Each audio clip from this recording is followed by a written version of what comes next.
You are already moving. Your left foot lands in mud before your eyes open. Your right foot follows. Someone is shouting behind you. You do not turn around. The ground is cold and wet through your shoes. Your shoes are not shoes. They are scraps of leather tied with twine.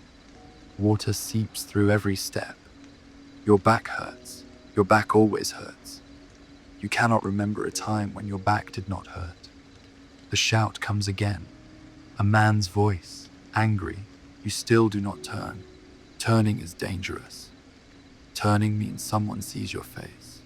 Seeing your face means they can name you. Naming you means they can fine you. You keep walking. The street is not a street. It is a tunnel of mud between two rows of wattle and daub huts. The mud is knee-deep in places.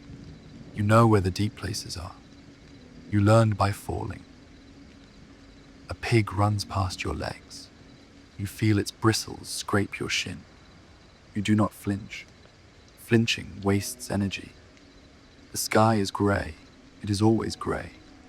You cannot remember the sun. Behind you, the shouting stops. That is worse. When the shouting stops, someone has found what they were looking for. You walk faster. Your breath fogs in front of your face. You cannot feel your fingers. You cannot feel your toes. That is normal. A baby cries inside a hut to your left. The cry is thin, hungry thin. The mother has no milk. The mother has not had milk for 3 days. You know this because you heard her begging at the well yesterday. You gave her nothing. You have nothing to give. The baby will die. You know this too. Babies die all the time. You stop thinking about it. You are walking toward the field. The field is half a mile outside the village. You have walked this path 10,000 times. You could walk it blind. You are half blind already. Your left eye weeps pus. You wipe it with your sleeve. The sleeve is stiff with old pus. You do not notice the smell anymore. The field appears. It is not a field. It is a strip of mud with green things trying to grow. Those green things are your life. If they die, you die. If they live, the Lord takes most of them. Then you die slower. You stop at the edge of the field. You wait. You are waiting for the reeve. The reeve is the Lord's man. He comes every morning. Sometimes he comes twice. Sometimes he comes at night. You never know when. That is the point. If the reeve finds you standing still, he will fine you. If he finds you working too slowly, he will fine you. If he finds you working too fast, he will assume you are hiding grain. Then he will fine you and search your hut. You work at exactly the same speed every day. Not fast, not slow, invisible. You bend down, your knees crack. The sound is loud in the quiet morning. You hope no one heard. Hearing a joint crack is not a crime, but a reeve can make anything a crime. You touch the soil. It is cold, it is wet. It smells of rot and manure and old sweat. You put your hand deeper. A worm coils around your finger. You pull it out and eat it. Protein. You learned that from your father. Your father is dead. He died at 42. His teeth fell out first, then his mind, then his body. You found him frozen by the pigsty. He was smiling. You did not understand why until later. The worm tastes like dirt. Everything tastes like dirt. You stand up. Your back screams. You ignore it. A bell rings. The church bell. It is not a pleasant sound. It is a command. It means Mass has started. You are supposed to be there. You are not there. You are in the field. If the priest catches you missing Mass, you pay a fine. The fine is 1 penny. You do not have 1 penny. You have never held a penny. You look toward the village. The church tower is a dark finger against the grey sky. You can see the bell moving. You can hear it. The sound is flat. The bell is cracked. It has been cracked for 30 years. No one has money to fix it. You do not go to mass. You cannot afford the time. The field needs you. The green things need you. If you leave for 3 hours, the birds will eat the seeds. The weeds will choke the sprouts. The Lord will take your strip and give it to someone else. You choose the field. You always choose the field. That is a sin. The priest says missing Mass is a mortal sin.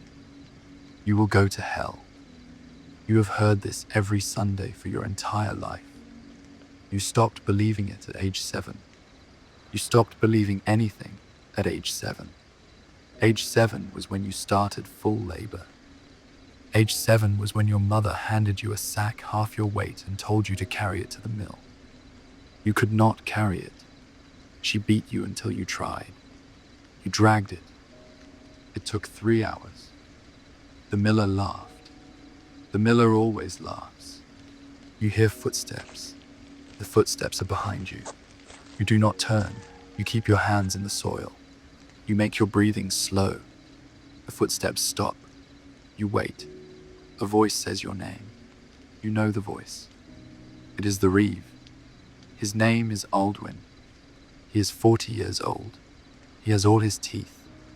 He owns 2 horses. He sleeps in a house with a chimney. He is the richest man you know. You hate him with a quiet hate that lives in your chest like a second heart. You turn, slowly, not too slow, not too fast, invisible. Aldwin is standing 10 feet away. He's wearing boots, real boots, leather stitched with wool inside. You can see the wool peeking out at the top. You have not felt wool against your skin in 12 years. He's holding a stick, not a walking stick, a measuring stick. The stick is exactly 1 rod long. He uses it to measure your strip. If your strip is 1 inch shorter than last year, he fines you. If it is 1 inch longer, he assumes you stole land from your neighbor. Then he fines you and takes the extra land. You cannot win. You learned this at age 5. Age 5 was when your father beat you for crying.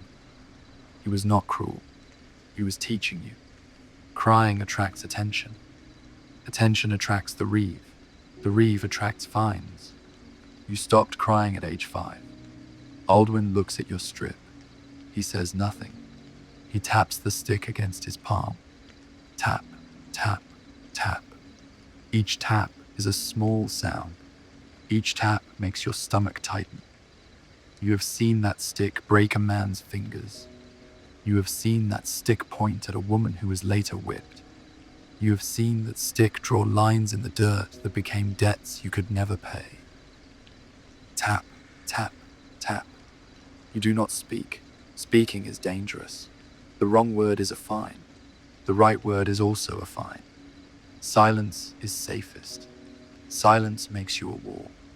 Walls do not get fined. Aldwin says, Your strip is crooked.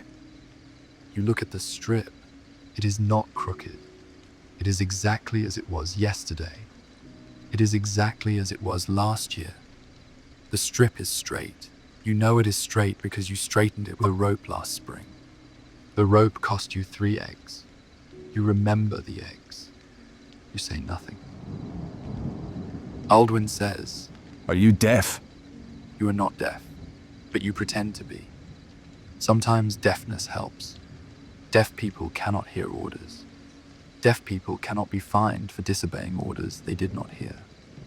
The priest says deafness is a curse from God. You do not care what the priest says. You stare at the soil. You let your mouth hang open slightly.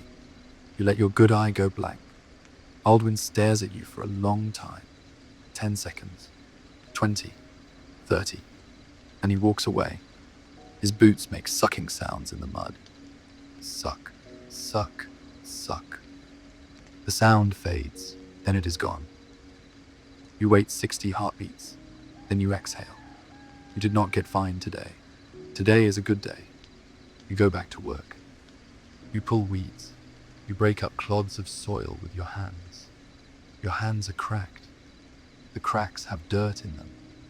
The dirt has been in there so long it is part of your skin. You do not try to wash it out. Water is heavy to carry. Water is for drinking. Water is for the green things, not for your hands. Your back bends lower. You cannot help it. Your spine is curving. It has been curving for years. By the time you are 30, you will be shaped like a hook. You have seen old men like that. They cannot look up. They can only look at the ground. They die when they walk into rivers because they cannot see the water. You are 22. You are already bending. A memory comes. You do not want it. It comes anyway. You are 7 years old. Your father hands you a sack of grain. The sack is half your weight. You try to lift it. You cannot. Your father slaps the back of your head. Not hard. Hard enough. Carry, he says. You drag the sack. The ground scrapes your knees. You keep dragging. The mill is half a mile away. It takes you 3 hours. When you arrive, the miller is sitting on a barrel. He's eating a chicken leg. You have never eaten chicken. Chickens are for eggs. Eggs are for trading. You've eaten 2 eggs in your life. One on your 7th birthday. One on your 10th. You remember both. The miller looks at your sack. He looks at you. He laughs. Half for me, he says. That is the toll. The Lord owns the mill. Every sack of grain must be ground there. The miller takes a portion. The portion is supposed to be 1/20th. The miller takes half. You cannot prove it. The miller is the Lord's man. You are nothing. The miller grinds your grain. He gives you back half a sack of flour. The flour is grey. It has bits of stone in it from the millstone. The stone wears down your teeth. You will have no teeth by 25. You know this. You cannot stop it. You drag the flour home. It takes another 3 hours. Your mother is waiting. She looks at the flour. She does not cry. She stopped crying years ago. This is half, she says. You say nothing. She divides the flour into 3 piles. One for the Lord's tithe, one for the priest's tithe, one for your family. The family pile is the smallest. You eat that night. Bread and water. The bread is grey. The water is brown. You are still hungry. You are always hungry. The memory fades. You are back in the field. Your hands are bleeding. You did not notice when the bleeding started. You keep working. A woman screams in the village. You stop. You listen. The scream is not a fear scream. It is a birth scream. You know the difference. Fear screams are short and sharp.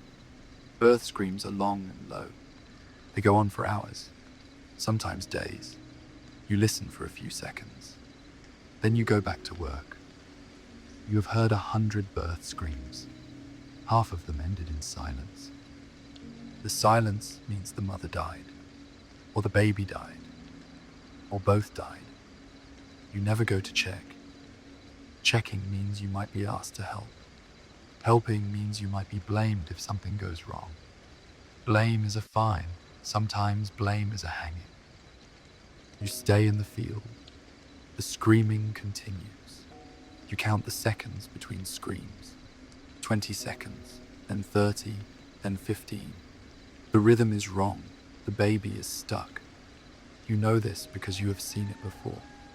Your mother died like that. Your youngest sibling was the one stuck. They both died. You were 9 years old. You held your mother's hand while she bled. Her hand was hot and wet. She stopped squeezing back after an hour. You do not think about this. You pull another weed. The screaming stops. You wait. You listen to the silence. A new sound. Small, thin. A baby crying. The baby lived. The mother? You do not know. You will find out later, or you will not. Either way, you keep working. The sun finally appears. It is weak and low in the sky. It gives no warmth. It only makes the mud look greasy. You squint, your good eye waters. Your bad eye weeps more pus. You wipe it on your sleeve again. Your stomach growls. You have not eaten since yesterday. Yesterday you had one piece of bread. It was the size of your palm. You made it last all day by chewing each bite 20 times. By the end, the bread was liquid. You swallowed it. It did not help. There is no food in your hut. There has been no food for 3 days. The winter was long. The spring crops are not ready. This is the hungry time. Every year has a hungry time. Some years the hungry time kills people.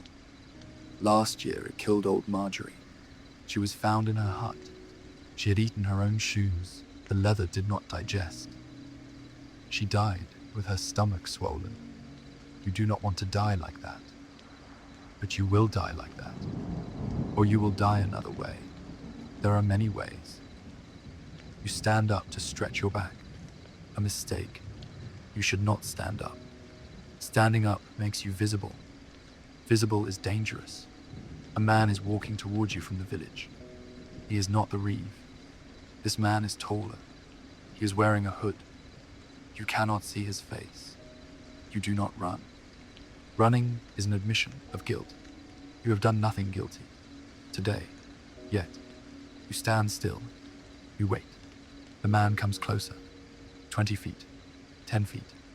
5 feet. He stops. He pulls back his hood.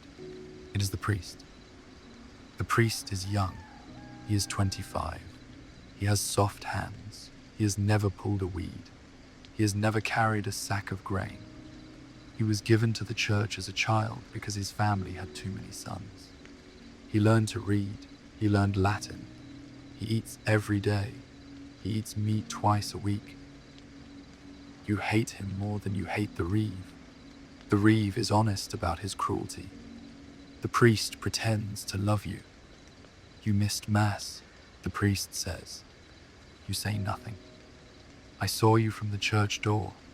You were walking to the field. Everyone else was inside. Everyone else heard the word of God. You say nothing. The priest sighs. He looks at your strip. He looks at your hands. He looks at your face. He does not see you. He sees a sinner. That is all you are to him. A sinner who owes him money. The fine is 1 penny, he says. You do not have 1 penny. You have never had 1 penny. The priest knows this. He is not asking for a penny. He is asking for something else. Something you can trade. I can take eggs, the priest says. You have no eggs. The chickens stopped laying in winter. They will start again in spring. Spring is 3 weeks away. I can take a chicken, the priest says. You have 3 chickens. They are not yours. They belong to the Lord. You are allowed to keep the eggs. You are not allowed to kill the chickens. Killing a chicken is poaching. Poaching is a hanging offense. You say nothing. The priest waits. He is patient. He has all day. You do not. Finally you speak. Your voice is rough. You have not spoken in 3 days. Speaking uses energy. Energy requires food. You have no food. I will give you 2 eggs when the hens lay. The priest shakes his head. The fine is now, not in 3 weeks. Now. You look down at the soil. You think. Thinking is hard. Your brain is slow from hunger. Your brain is slow from the lump on your head. The lump came from a falling branch when you were 12. You were collecting firewood. The branch hit you. You fell 20 feet. You landed on rocks. You broke your arm. It healed crooked. Your brain did not heal. I will pull weeds from your garden, you say, for 3 days. The priest considers this. His garden is large. His garden is full of vegetables. He does not pull his own weeds. He makes the village women do it. They do it for free because they fear hell. 5 days, the priest says. 4. 4 days, starting tomorrow, after Mass. You nod. You will go to Mass tomorrow. You have no choice. If you miss Mass again, the fine will be 2 pennies. You cannot afford 2 pennies. You cannot afford 1 penny. You will go to Mass. You will stand for 3 hours. Your back will scream. Your legs will shake. You will not sit. There are no benches. The floor is dirt. The dirt is wet. You will stand in the wet dirt and listen to a man who has never been hungry tell you that God loves you. God does not love you. You know this. God does not think about you. God thinks about the priest. God thinks about the Lord. God thinks about the king. You are smaller than a worm to God. Worms at least help the soil. You help nothing. The priest leaves. He walks back toward the village. His cloak swishes. The sound is soft, expensive. You watch him go, then you go back to work. Your hands find the soil. Your back bends, your eyes lower. You disappear again. The sun moves. You do not track it. You track the shadows. When the shadows are short, it is midday. When the shadows are long, it is afternoon. When the shadows disappear, it is evening. You have done this since you were a child. You cannot read a clock. You cannot read anything. Your stomach is a hollow knot. You have not eaten since yesterday. You will not eat today. There is nothing to eat. The green things are too small. The chickens have no eggs. The Lord's forest is forbidden. If you are caught taking so much as an acorn, you lose a hand. You remember a man who lost a hand. His name was Wat. He was your neighbor. He took 3 acorns. The reeve saw him. The reeve reported him. The manor court met. Wat was found guilty. The penalty was amputation. They did it in the village square. Everyone watched. The Lord's men held Wat down. The blacksmith heated a knife. Not to sterilize, to cauterize. They wanted the wound to seal. Wat screamed. You remember the scream. It was not a birth scream. It was a fear scream, short and sharp, over and over. The knife cut through bone. It took 3 strokes. The sound was like breaking a chicken leg, but louder, wet. They threw the hand to the dogs. The dogs fought over it. Wat passed out. He woke up with a stump. He died 3 weeks later. Infection. The blacksmith's knife was not clean. Nothing is clean. You touch your own hand. Your left hand. You need both hands. If you lose one, you cannot work. If you cannot work, you cannot pay the Lord. If you cannot pay the Lord, you are evicted. If you are evicted, you become a vagrant. Vagrants are beaten. Vagrants are hanged for no reason except being in the wrong place. You keep your hands. The sun is higher now. The shadows are shorter. Midday. You have not stopped working. You have not drunk water. There is water in a ditch at the edge of the field. The water is brown. It has dead things in it. You will drink it anyway. You have drunk worse. You walk to the ditch. Your legs are stiff. Your knees pop. You lower yourself to your hands and knees. You put your mouth to the water. You drink. The water tastes like mud and rot and something sweet. The sweet is decay. You do not care. You drink until your stomach cramps. Then you go back to work. A child appears at the edge of the field. A girl. She is maybe 8 years old. She is thin. Her hair is matted. She has no shoes. Her feet are blue with cold. She is carrying a bundle. The bundle is rags. Inside the rags is something small. She walks toward you. You stop working. You watch her. She stops 10 feet away.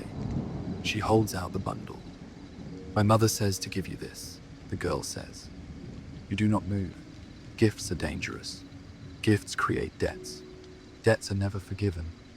The girl opens the bundle. Inside is a piece of bread, not large, the size of an egg.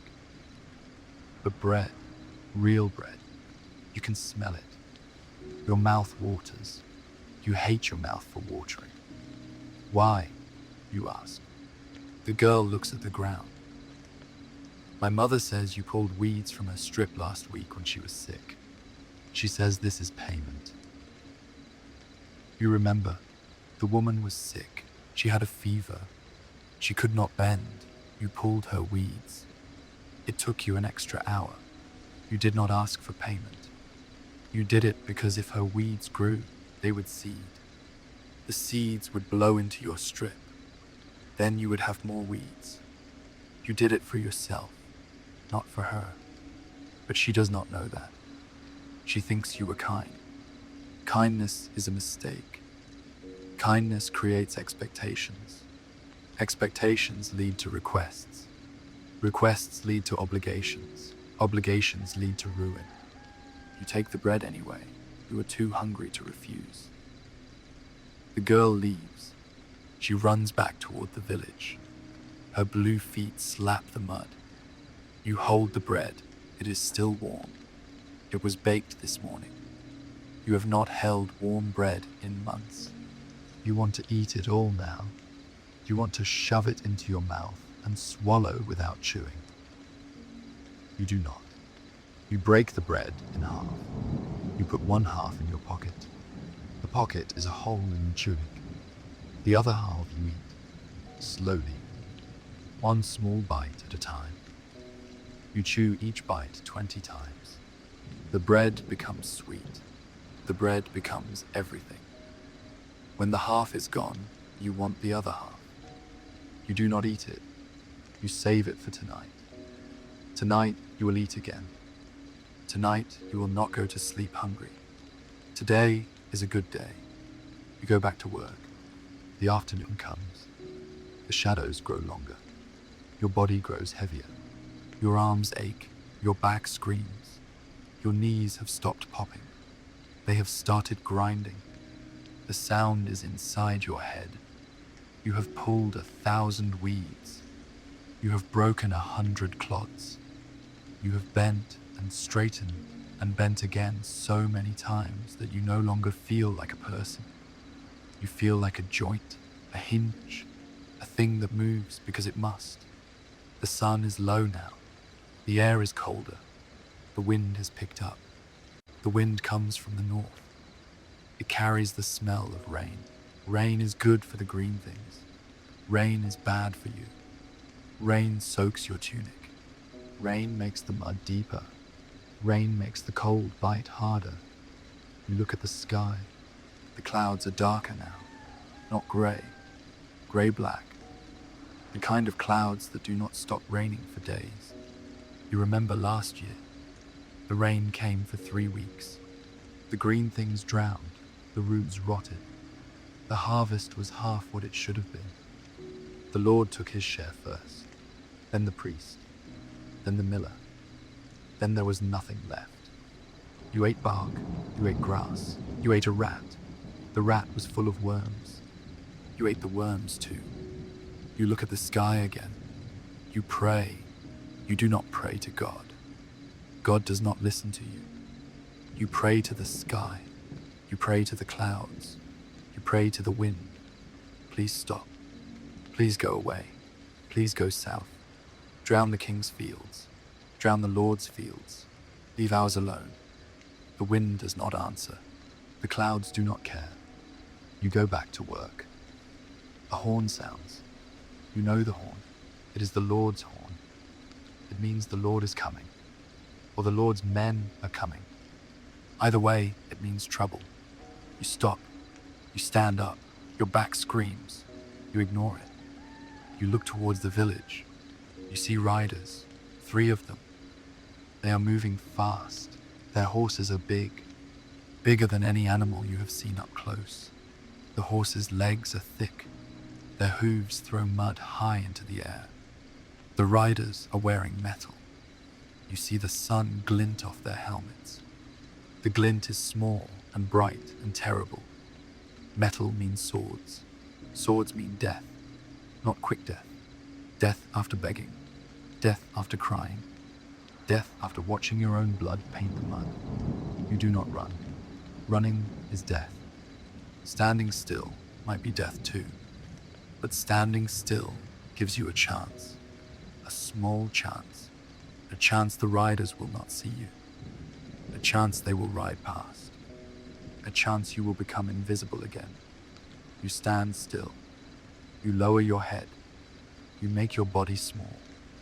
You make your breathing quiet. You make your mind empty. The riders reach the village. They stop at the church. The horn sounds again. People come out of their huts. They gather in the square. You can see them from the field. They look like ants. Black ants on brown mud. You wait. You do not go to the village. Going to the village means being seen. Being seen means being counted. Being counted means being taxed. Being taxed means being ruined. You stay in the field. You wait for the riders to leave. You wait for the village to go quiet. You wait for the sun to set. The sun sets slowly. The sky turns from grey to darker grey. The clouds swallow the light. The world becomes a bruise. The riders do not leave. You see torches now, orange flames moving between the huts. The flames cast long shadows. The shadows dance. You hear shouting, not angry shouting, excited shouting. Something is happening, something that requires fire. You do not go closer. You stay in the field. Your hand goes to your pocket. The half piece of bread is still there. You touch it. You do not eat it. Not yet. You wait. The torches move toward the edge of the village, toward the road, toward the field. You step back. You step into the ditch. The water is cold. It covers your ankles. It soaks through your leather scraps. You do not move. The torches come closer. You see faces. The riders. They are leading a man. The man is tied with rope. His hands are behind his back. His head is down. He is walking. No, he is being dragged. The riders stop at the edge of the field. One of them points at a tree, an old oak, dead, no leaves. The branches are black fingers against the dark sky. They tie the man to the tree. You cannot see the man's face. You do not want to see his face. Seeing his face means knowing his name. Knowing his name means he is real. He is real means you are real. You do not want to be real. You stay in the ditch. The riders step back. One of them raises a whip. The whip cracks. The sound is sharp. It cuts through the cold air. The man screams. You close your eyes. The whip cracks again. The man screams again. You put your hands over your ears. The water in the ditch is cold. Your hands are cold. Your ears are cold. You can still hear the screams. Crack, scream, crack, scream. You count. You do not want to count. You count anyway. 15, 20, 25. The screaming stops. You hear sobbing. Low, wet. The sound of a man crying into his own blood. The riders laugh. One of them says something. You cannot hear the words. You hear the tone. The tone is bored. They have done this before. They will do it again. The riders mount their horses. They ride back to the village. The torches shrink. The flames become dots. The dots disappear. The man is still tied to the tree. You can hear him breathing. Loud. Wet. His lungs are damaged. The whip caught his back. His back is open. You know without looking. You stay in the ditch. The sun is gone. The sky is black. The stars are out. You've not seen the stars in months. You forgot how many there are. Too many. Too many to count. Too many to care. You wait. The man stops breathing. You do not go to him. You cannot help him. He is dead. If you go to him, the riders might see you. If the riders see you, they might ask why you were in the ditch, why you did not help, why you let him die. There is no answer that saves you. You stay in the ditch. The cold wakes you. You did not mean to sleep. You slept anyway. Your body shut down. Your mind followed. You are still in the ditch. The water is colder now. The night is deeper. The stars have moved. You do not know what time it is. Time does not matter. Time is for people who have something to wait for. You have nothing to wait for except morning. You climb out of the ditch. Your legs shake. Your hands shake. Your whole body shakes. The cold is inside you now. It lives in your bones. It will not leave until spring. Spring is 3 weeks away. You may not live 3 weeks. You look at the tree. The man is still there. He has not moved. He will not move. His body is dark against the bark. The blood has stopped flowing. It is dried. It looks black in the starlight. You walk toward him. You do not know why. Curiosity? No. Curiosity is for people who have energy. You have no energy. You walk because your legs are moving. You cannot stop them. You stop 10 feet from the tree. The man's face is turned away. You see his ear, his neck, his shoulder, the rope around his wrists. The wrists are purple, the hands are swollen. You recognize his shoes. They are not shoes. They are scraps of leather tied with twine, just like yours. The same scrapes, the same twine, the same water seeping through. You know this man. His name is Piers. He lives 2 huts down from you. He has a wife. Her name is Edith. She is pregnant. She is due next month. Piers was saving for the baby. He was working extra hours. He was pulling weeds for other people. He was trading his labor for scraps of food. He was doing everything right. And now he is dead. You do not cry. You stopped crying at age 5. You turn away from the tree. You walk back toward your hut. The village is dark. The torches are out. The riders are gone. They left Piers behind. They did not cut him down. They want him to stay there, as a warning. You walk past the church. The door is closed. The priest is inside. He is warm. He is eating. He knows about Piers. He will not cut him down. Cutting down a corpse is work. The priest does not work. You reach your hut. The hut is a hole, a frame of wood, walls of mud and straw, a roof of thatch. The thatch is rotting. There are holes in it. You can see the stars through the holes. The stars are cold. You duck through the door. The door is an animal hide nailed to a frame. The hide is stiff. It does not close all the way. Cold air comes through the gap. You cannot fix it. You have nothing to fix it with. Inside is dark. There is no fire. You have no wood. You burned the last wood 3 nights ago. You sat in the dark. You shivered. You listened to the rats. The rats are your only company. They do not pay fines. You sit on the floor. The floor is dirt. The dirt is wet. You do not care. You take the half piece of bread from your pocket. It is wet from the ditch. You eat it, slowly, 1 small bite at a time. You chew each bite 20 times. The bread is soggy. It tastes like ditch water. It tastes like Piers. You eat it all. You are still hungry. You lie down. You curl into a ball. Your back screams.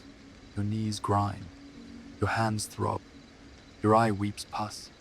You wipe it on your sleeve. The sleeve is wet. It does not help. You close your eyes. You hear the rats. You hear the wind. You hear Piers's wife. She is screaming now. She found out. Someone told her. Or she went looking for him. She is screaming his name. Over and over. Piers. Piers. Piers. You put your hands over your ears. The screaming does not stop. It goes on for a long time. Then it stops. Silence. You wait for morning. Morning will come. You will wake up. You will go to mass. You will stand in the wet dirt. You will listen to the priest. You will pull weeds from his garden. You will go back to your field. You will pull weeds from your own strip. You will bend and straighten and bend again. You will drink ditch water. You will eat nothing. You will watch the clouds. You will pray to the wind. You will come home. You will lie down. You will hear the rats. You will wait for morning. Tomorrow will be the same. The day after will be the same. Every day will be the same until you die. You are 22 years old. You have maybe 20 years left. 20 years of this. 20 years of bending. 20 years of hunger. 20 years of cold. 20 years of watching people die. You close your eyes. You sleep. You dream of bread. You wake up because something is biting your face. A rat. You swat it away without opening your eyes. Your hand hits the dirt floor. The rat squeaks. It does not leave. It never leaves. You open your eyes. The dark is still dark. No light through the thatch holes yet. Dawn is close, but not here. You can feel it in the air. The air tastes different before dawn. Colder, sharper, like metal. Your body does not want to move. Your back is a single knot of pain. Your knees have swollen overnight. You can feel the fluid inside them. It sloshes when you shift your weight. You shift your weight. The pain makes you breathe through your teeth. You have to move. Today is Sunday. Sunday means Mass. Mass means standing for 3 hours. Standing means pain. But missing Mass means a fine. A fine means debt. Debt means losing your strip. You sit up. The hut spins. You wait for it to stop. It does not stop. You stand up anyway. The animal hide door is lighter now. Grey light seeps through the gap. Dawn. You duck outside. The village is quiet. Too quiet. The quiet of people who are still asleep or pretending to be. No one wants to go to Mass. Everyone will go anyway. Fear of hell is strong. Fear of the priest is stronger. You walk toward the church. Your feet leave prints in the mud. The mud is frozen on top. A thin crust. Your feet break through. The cold water bites your ankles. You do not flinch. The church is at the center of the village. It is the only stone building. The stone is grey, the same grey as the sky, the same grey as everything. There is a door, wood, iron hinges. The hinges are rusted. They scream when the door moves. You are early. The door is still closed. You wait outside. Other people arrive. You do not look at them. Looking means acknowledging. Acknowledging means they might speak to you. Speaking leads to trouble. A woman stands next to you. You know her by her smell. Old Marjorie's daughter. Marjorie died last winter. Ate her shoes. This woman smells like her mother. Like old straw and old sweat and something sour. She is crying softly. You do not ask why. You do not want to know. The door opens. The priest stands in the doorway. He is wearing his best cloak. White, clean. The white hurts your eyes. You have not seen white in months. Everything you own is brown or grey or black. White is the color of things that have never touched mud. Enter, the priest says. You enter. Inside, the church is cold. Colder than outside. The stone holds the night. The stone gives nothing back. There are no benches. There is no fire. There is an altar, a wooden cross, a statue of Mary. Mary's face is painted. The paint is peeling. Mary looks sad. Mary always looks sad. You find your place. Your place is near the back, near the door, near the cold draft. The rich peasants stand near the altar. They are the ones with shoes, real shoes. They stand closest to God. God does not care. God cannot see through stone. The priest raises his hand. Everyone stops moving. Everyone stops coughing. Everyone stops breathing. In nomine Patris, the priest says, "You do not understand Latin." No one understands Latin. The priest understands Latin. That is the point. He talks to God. You listen to sounds that mean nothing. The sounds are supposed to save your soul. You do not have a soul. You lost it somewhere between the mill and the field. The mass begins. You stand. 1 hour passes. Your back burns. Your knees lock. Your bladder fills. You cannot leave. Leaving is a sin. Leaving means the priest will notice. Noticing means a fine. You shift your weight from one foot to the other. Left, right, left, right. The movement is small, invisible. The priest reads from a book. The book is leather. The pages are vellum. You have never touched a book. You cannot read. You cannot write. Your name does not exist on paper. You do not exist at all. 2 hours pass. Your vision blurs. The pus in your bad eye has dried overnight. Your eyelid is stuck shut. You pick at it with your finger. A crust comes off. The eye opens. Everything is blurry. It does not matter. There is nothing to see. The priest preaches. He speaks English now. You understand the words. You wish you did not. God sees everything, the priest says. God sees the sinner who misses Mass. God sees the sinner who works on Sunday. God sees the sinner who hides grain from the tithe. You hide grain. Everyone hides grain. The tithe is 10%. The Lord takes 10%. The priest takes 10%. The miller takes 50%. There is nothing left, so you hide. You dig a hole in your hut floor. You bury a few handfuls of grain. You cover the hole with dirt. You put a rock on top. The reeve knows about the hole. He has not found it yet. When he finds it, you will lose a hand. You try not to think about your hand. The priest keeps preaching. The wages of sin is death, but the wages of virtue is eternal life. Would you trade eternal life for a few hours of labor on the Lord's day? Yes, you would. You would trade eternal life for a single meal. You would trade your soul for a pair of shoes. God does not understand hunger. God has never been hungry. 3 hours pass. The Mass ends. You walk out of the church. Your legs are numb. Your back is on fire. Your bladder is screaming. You walk to the ditch behind the church. You relieve yourself. The steam rises. The cold air eats it. You turn around. The priest is standing behind you. You owe me 4 days of weeding, the priest says. Starting today. You nod. You said you would. You will. There is no choice. The garden is behind the rectory. You will find the tools there. Do not take anything else. I will know. You nod again. The priest walks away. His white cloak is already dirty at the hem. Mud. He will have someone wash it. He will not wash it himself.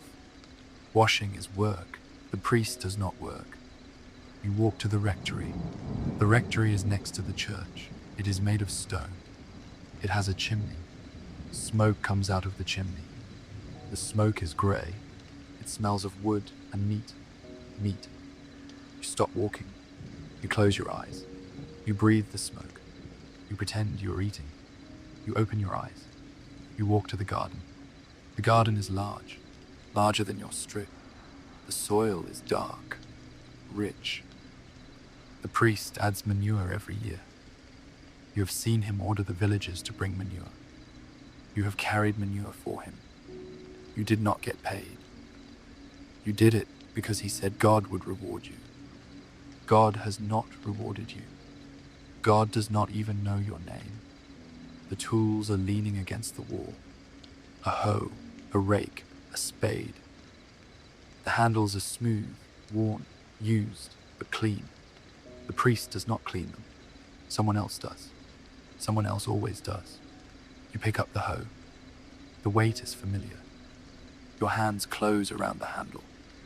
The wood fits your palms. It has been shaped by other hands. Hands that are dead now. Hands that also worked for nothing. You start weeding. The weeds are thick. The priest does not weed his own garden. He waits until Sunday. Then he makes the sinners do it. You are a sinner. Everyone is a sinner. That's the point. If everyone is a sinner, everyone owes him something. You pull a weed. The root is long, white. It resists. You pull harder. The root breaks. You throw the weed on a pile. Pull, break, throw. Pull, break, throw. Your back hurts. Your back always hurts. You ignore it. A shadow falls over you. You look up. A woman is standing at the edge of the garden. She is young, 19, 20. Her hair is covered with a linen cloth. The cloth is clean, cleaner than anything you own. She is wearing a dress, wool, green. You have not seen green in months. Everything is grey or brown. You know her. Her name is Eilith. She is the priest's housekeeper. She cooks for him. She cleans for him. She sleeps in the rectory. You do not know if she sleeps in his bed. You do not want to know. Knowing is dangerous. The priest says you are to weed the entire garden by noon, she says. You look at the garden. It is large. Too large. Noon is 3 hours away. You cannot weed this entire garden in 3 hours. No one can. You say nothing. Eilith shrugs. He will fine you if it is not done. She walks away. The green dress disappears into the rectory. The door closes. You work faster. Pull, break, throw, faster. Your hands bleed. The blood mixes with the dirt. The dirt turns black. You do not stop. Your back screams. You do not stop. Your vision blurs. You do not stop. Noon comes. The garden is half weeded. You stand up. Your legs shake. Your hands are raw. Your back is a single line of fire. The priest comes out of the rectory. He looks at the garden. He looks at you. He says nothing for a long time. Then he speaks. This is half. You say nothing. Half the work, half the penance, half the forgiveness. You say nothing. You will come back tomorrow. You will finish. Then you will do another 4 days. For lying to me. You said you could do it by noon. You lied. You did not lie. You said nothing. But silence is a lie. Everything is a lie. Nothing you do is right. You nod. The priest goes back inside. You walk away from the rectory. Your feet drag. Your head hangs. Your hands drip blood onto the mud. The blood is red.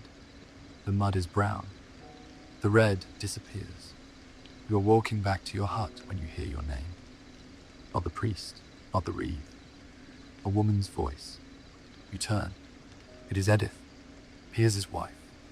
The woman who screamed last night. Her face is swollen. Her eyes are red. Her belly is large. The baby is still inside. The baby will come soon. The baby will come without a father. She walks toward you. She is holding something. A cloth bundle. The same kind of bundle the girl used yesterday. Bread. Take it, she says. You do not move. He would want you to have it, she says. You were his friend. You were not his friend. You were his neighbor. You spoke to him twice a week, about the weather, about the weeds, about the reeve. That is not friendship. That is survival. But you take the bread. You are too hungry to refuse. Thank you, you say. The words feel strange in your mouth. You have not said thank you in years. Thank you implies a debt. Debts are never repaid. Edith nods. She walks away. Her back is straight. Her shoulders are square. She is stronger than you. She will survive. The baby might survive, or it might not. Either way, she will keep walking. You put the bread in your pocket. You have 2 pieces now. The one from yesterday is gone. This one is new. You will eat it tonight. Tonight, you will eat again. You reach your hut. You duck inside. The dark is familiar. The smell is familiar. Wet straw. Old sweat. Rat. You sit on the dirt floor. You take out the bread. You break it in half. You eat one half. Slowly. Chewing. 20 times per bite. The bread is dry. Hard. It scrapes your throat. You do not care. You save the other half for tonight. You lie down. You close your eyes. You try to sleep. You cannot sleep. Your mind is too loud. You think about Piers. You think about his hands. Purple. Swollen. You think about his back. Open. You think about his wife. Pregnant. Alone. You think about the priest. His white cloak. His clean garden. His meat smoke. You think about the reeve. His stick. His boots. His wool. You think about the Lord. You have never seen the Lord. The Lord lives in a manor house 2 miles away. The Lord has never walked in mud. The Lord has never pulled a weed. The Lord has never been hungry. The Lord owns everything. The Lord owns you. You are not a person. You are a thing that works, a thing that pays, a thing that dies. You open your eyes. The dark is still dark. You sit up. You cannot sleep. You go outside. The village is quiet. The afternoon sun is low. The shadows are long. You walk. You do not know where you are walking. Your feet take you to the edge of the village, to the road. The road leads to the manor. You have never been to the manor. You're not allowed. Serfs cannot go to the manor without permission. Permission is never given. But you stand at the edge of the road. You look toward the manor. You cannot see it. It is 2 miles away, hidden by trees. But you know it is there. You can feel it, the weight of it. The Lord sitting in his hall, eating, drinking, warm. You hate him. You hate him with a quiet hate. The hate lives in your chest. It keeps you warm. It is the only warmth you have. You hear footsteps. You turn. A man is walking toward you. He is not from the village. You have never seen him before. He is wearing a cloak, brown, muddy. A hood covers his face. He is carrying a staff. The staff is tall, taller than he is. You step back. Strangers are dangerous. Strangers are outlaws, or tax collectors, or plague carriers. All 3 will kill you. The stranger stops 10 feet away. He pushes back his hood. His face is old, 40, maybe 50. His beard is grey. His eyes are pale, blue, like ice, like water in winter. He looks at you. You look at him. You are a serf, he says. It is not a question. You do not answer. I am a freeman, he says. I was a serf once. I ran away.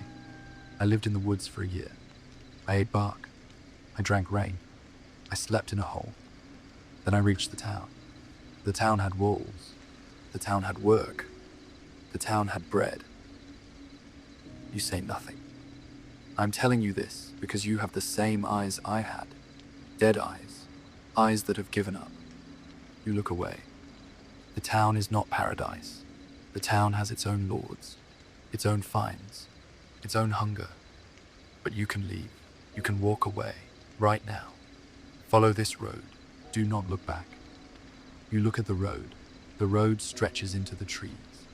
The trees are dark. The road is mud. The same mud as everywhere. You look at your feet, your leather scraps, your cracked toes, your blue skin. You cannot leave. You have no money. You have no shoes. You have no weapons. You have no food. You would die in the woods. You would die on the road. You would die at the town gates, begging, and they would turn you away. You are not a freeman.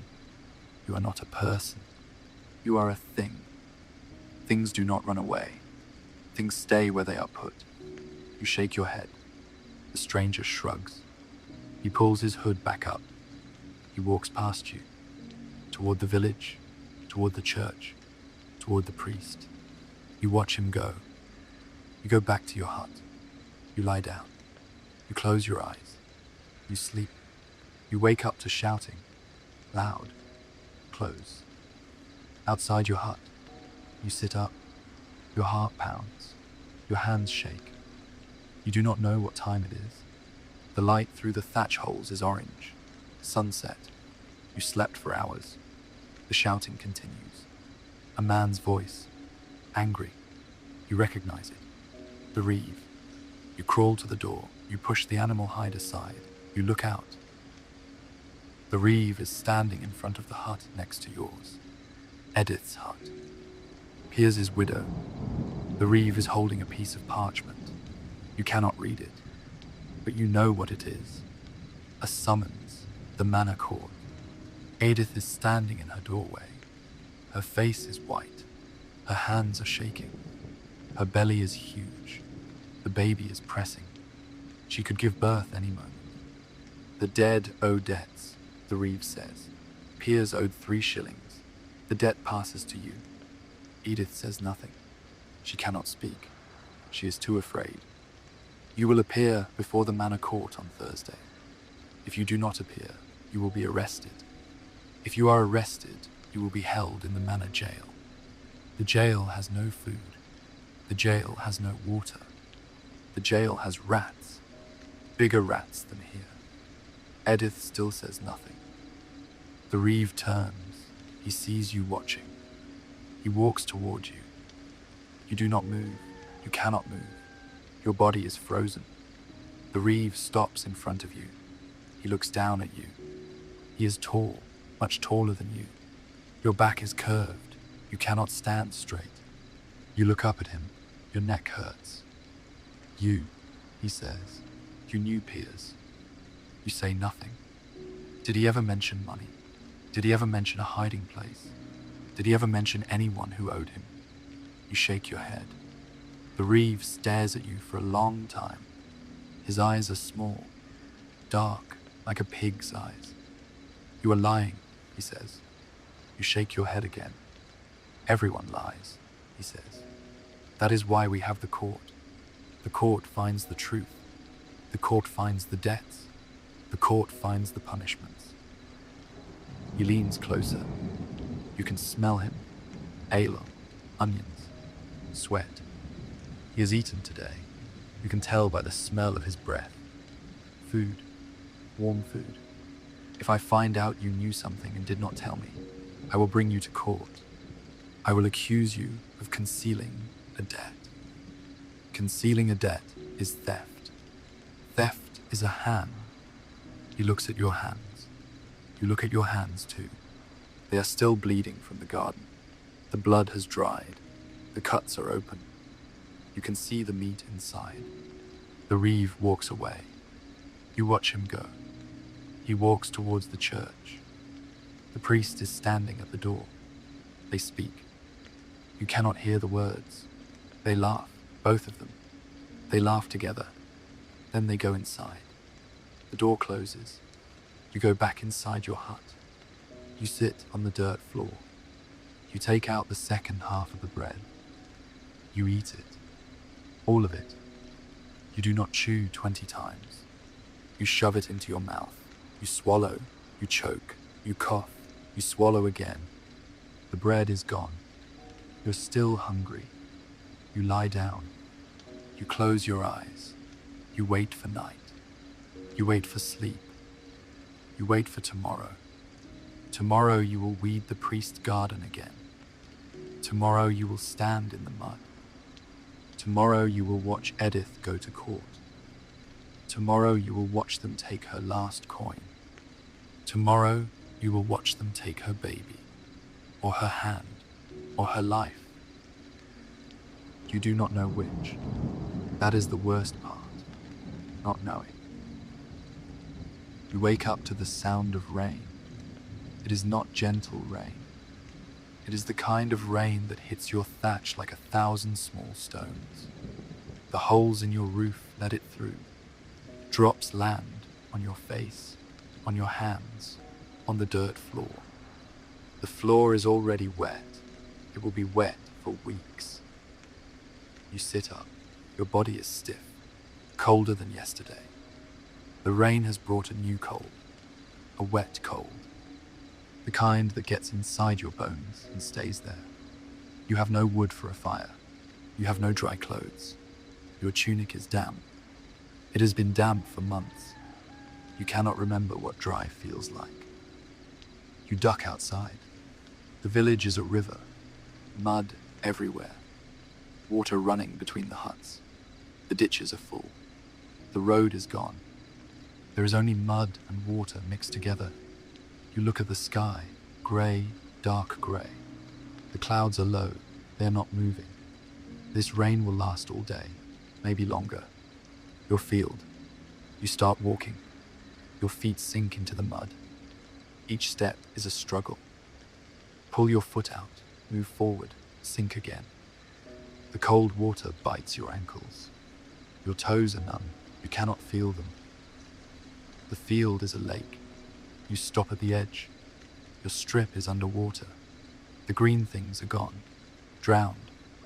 Their roots are rotting. You can smell it. A sweet, sick smell.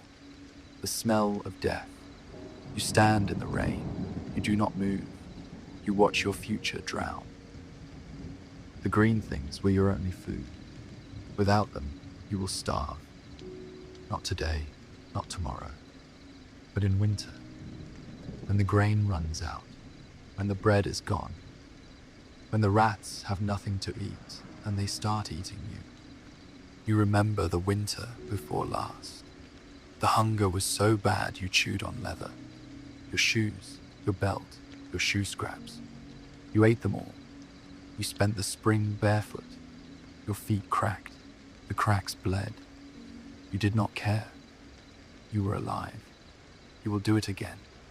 You will eat your belt, your tunic, your animal hide door. Then you will eat nothing. Then you will die. The rain falls on your face. You do not wipe it away. A voice behind you.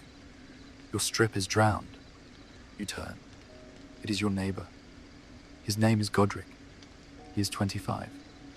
He has a wife and 3 children. His strip is next to yours. His green things are also drowned. You say nothing. Godric stares at the field. His face is blank. The same blank you see in your own reflection. When you still had a reflection, before the water in the bucket froze and cracked. The Lord will still want his tithe, Godric says. He does not care about rain. You know this. The Lord takes his share first, even if there is nothing left, even if you starve. The Lord always gets his share. Godric walks away. He does not say goodbye. No one says goodbye. You stay in the rain. You try to remember a time when you were not hungry. You cannot. Hunger is your oldest memory, older than your mother's face, older than your father's voice. Hunger was there at the beginning. Hunger will be there at the end. You turn away from the field. You walk toward the mill. You have no grain to grind, but the miller owes you. Last month, you gave him a sack of grain. He gave you back half a sack of flour. He stole the rest. You knew he stole it. Everyone knows. No one can prove it. Today, you will ask for it back. You will ask because you have nothing to lose. When you have nothing, you can ask for anything.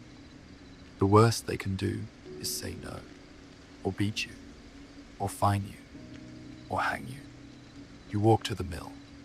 The mill is at the edge of the village, a wooden building on a small hill. The water wheel is turning. The rain makes it turn faster.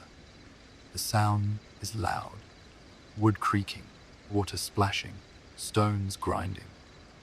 The miller is inside. You can see him through the open door. He is sitting on a barrel. He is eating bread and cheese. The cheese is white. You have not seen cheese in a year. You can smell it from outside. The smell makes your stomach cramp. You walk through the door. The miller looks up. He does not stop eating. He takes a bite of cheese. He chews slowly. He swallows. He takes another bite. You wait. The miller finishes the cheese. He wipes his mouth on his sleeve. His sleeve is clean. He has many sleeves. He has many tunics. He owns a house with a wooden floor. You've seen it. You have never been inside. Only the rich go inside. What do you want? The miller says. Last month, you took half my grain. You gave me half a sack of flour. The toll is 1/20. You owe me. The miller laughs. His laugh is loud. It echoes off the wooden walls. He looks at you like you are a joke, a funny animal, a pig that learned to speak. You owe me, he says, mocking your voice. You owe me. Listen to yourself. You think you can come into my mill and tell me what I owe? You say nothing. The miller stands up. He is tall, wider than you. His arms are thick from lifting sacks. His hands are clean. He washes them. You have seen him wash them in a bowl of clean water. Water that was not drunk, water that was wasted. Get out, he says. You do not move. The miller walks toward you. He stops 1 foot away. He looks down at you. His breath smells of cheese and ale. You want what I owe you? He says. Fine, I will give you what I owe you. He spits in your face. The spit is warm. It lands on your cheek. It drips down. You do not wipe it away. Now get out, he says, before I take the other half. You walk out of the mill. The rain hits your face. It washes the spit away. The rain is cleaner than the spit. The rain is cleaner than everything. You walk back to your hut. You do not remember the walk. Your feet carried you. Your mind was somewhere else. Somewhere dark. Somewhere quiet. You sit on the dirt floor. You stare at the wall. The wall is mud and straw. There is a crack. A beetle is walking through the crack. You watch the beetle. It walks slowly. It does not know it is going to die. It does not know anything. You wish you were a beetle. The rain stops at midday. The clouds do not leave. They just stop dropping water. The world is wet. Everything drips. The thatch, the trees, the church roof. The sound of dripping is everywhere. 1,000 small taps. You are still sitting in your hut. You have not eaten today. There is nothing to eat. The bread from Edith is gone. The green things are drowned. The miller has your grain. You have nothing. A knock on your door. Not a real knock. No one knocks on an animal hide. The sound is a scrape. A hand pushing the hide aside. You look up. It is Edith. She is wet. Her dress is soaked. Her belly is huge. Her face is grey, not pale. Grey. The colour of someone who has not slept. Someone who has not eaten. They are taking me to court tomorrow, she says. You say nothing. I have no money. Piers had no money. The debt is 3 shillings. I have 3 pennies. They will take my hut. They will take my chicken. They will take my baby. You look at her belly. The baby moves. You can see it.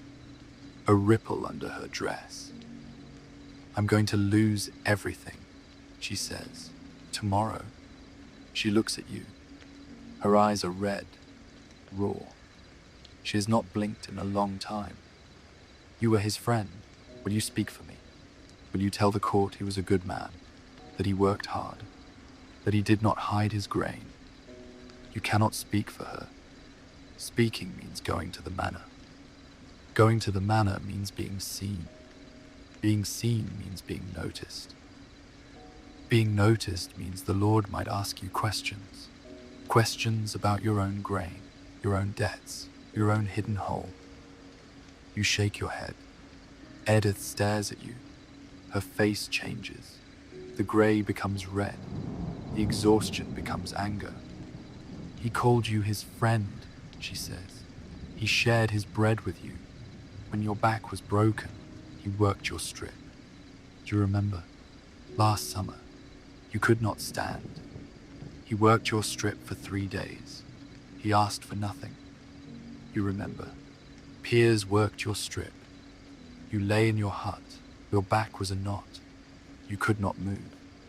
Piers came every morning. He worked until dark. He did not ask for payment. He said you would do the same for him. You would not have done the same. You know this. You would have let him lie in his hut. You would have worked your own strip. You would have watched him die. That is the difference between you and Piers. Piers was good. You are not good. You are alive. Please, Edith says. Her voice breaks. The anger is gone. Only the grey remains. Please, just tell them he worked hard. You cannot. You will not. You are a coward. You have always been a coward. Cowards survive. No, you say. Edith does not cry. She has no tears left. She turns. She walks away. Her feet slip in the mud. She catches herself on a post. She keeps walking. She does not look back. You watch her go. You hate yourself. The hate is warm. It fills your chest. It is the only warmth you have. You need to get out of the hut. The walls are closing in. The dark is too dark. The silence is too loud. You walk to the alehouse. The alehouse is at the center of the village. A wooden building with a thatched roof. The roof is newer than yours. The alewife keeps it repaired. She has money. She sells ale. She buys thatch. She sleeps on a bed. A real bed. With a mattress. You have never slept on a mattress. You push open the door. Inside is warm. Warmer than outside. There is a fire. A small fire. But a fire. You stand near it. The heat hits your face. Your hands. Your chest. You close your eyes. You pretend the heat is food. You pretend the heat is a blanket. You pretend the heat is a mother. Are you going to buy something or just stand there? The alewife. Her name is Gunhild. She is 50. She has all her teeth. She is fat. Fat means wealth. Fat means she eats every day. Fat means she eats meat. You have nothing to buy with. No pennies, no eggs, no chickens, no grain. I have nothing, you say. Gunhild looks at you. Her eyes are small, sharp. She has seen 1,000 peasants with nothing. She has turned away 1,000 peasants with nothing. Then get out, she says. This is not a charity. This is not a church. This is my house, my ale, my fire. Get out. You do not move. The fire is too warm. You cannot leave the fire. Gunhild walks toward you. She is holding a ladle. The ladle is metal. It has ale on it. The ale drips onto the dirt floor. You watch the drips. Each drip is a waste. Each drip could be in your stomach. I said, get out, she says. She raises the ladle. You leave. The cold hits you. The wind has picked up. The wet air cuts through your tunic. You shiver. Your teeth chatter. The sound is loud in your head. You walk back to your hut. You lie down. You close your eyes. You try to remember the warmth. You cannot. The warmth is already gone. The afternoon passes. You do not track it. The light through the thatch holes shifts, grey to darker grey, then to black. You have not eaten. You will not eat. There is nothing to eat. You lie on the dirt floor. The rats come out. You feel them sniffing your feet, your hands, your face. You do not move. Let them take a finger. You do not need all of them. The rats lose interest. They go back to their holes. You hear shouting outside, not angry shouting, festive shouting. People laughing, singing. You forgot. Today is Plow Monday. Plow Monday is a ritual. The young men of the village drag a plow from house to house. They demand money, or ale, or food. If you refuse, they drag your plow into the river, or they drag you into the river, or they tear down your door. You have no plow, you have no money, you have no ale, you have no food, you have nothing to give. You stay in your hut. You do not move. You do not breathe. The shouting gets closer. You hear the plow, wood scraping on mud. The sound is rough, loud. The young men are drunk. You can hear it in their voices, slurred, loud, mean. They stop outside your hut. Open up, a voice says. You do not move. Open up, or we drag you out. You do not move. The animal hide is pulled aside. Torchlight floods your hut. You see faces, young men, red faces, wet lips, wild eyes. One of them is your neighbor's son. His name is Leofric. He is 18. He is strong. He is drunk. He is holding a stick. You, he says, give us something. Ale, money, food, something. You have nothing. Leofric looks around your hut. He sees the dirt floor, the wet walls, the holes in the thatch, the rats. He sees nothing worth taking. Nothing, he says. He has nothing. The other young men laugh. Then we take him, one of them says. They grab you, hands on your arms, your shoulders, your neck. They drag you out of the hut. The cold hits you, the mud hits you. You fall, your face hits the mud. Mud goes up your nose, in your mouth. They pick you up. They drag you to the river. The river is at the edge of the village. It is not deep, but it is cold. Colder than the mud. Colder than the rain. The river is fed by springs. The springs come from underground.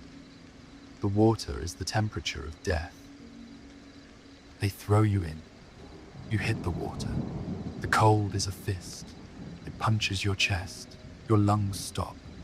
You cannot breathe. You sink. The water is black. You cannot see. You cannot feel your arms, your legs. You push up. Your head breaks the surface. You gasp. The air is cold.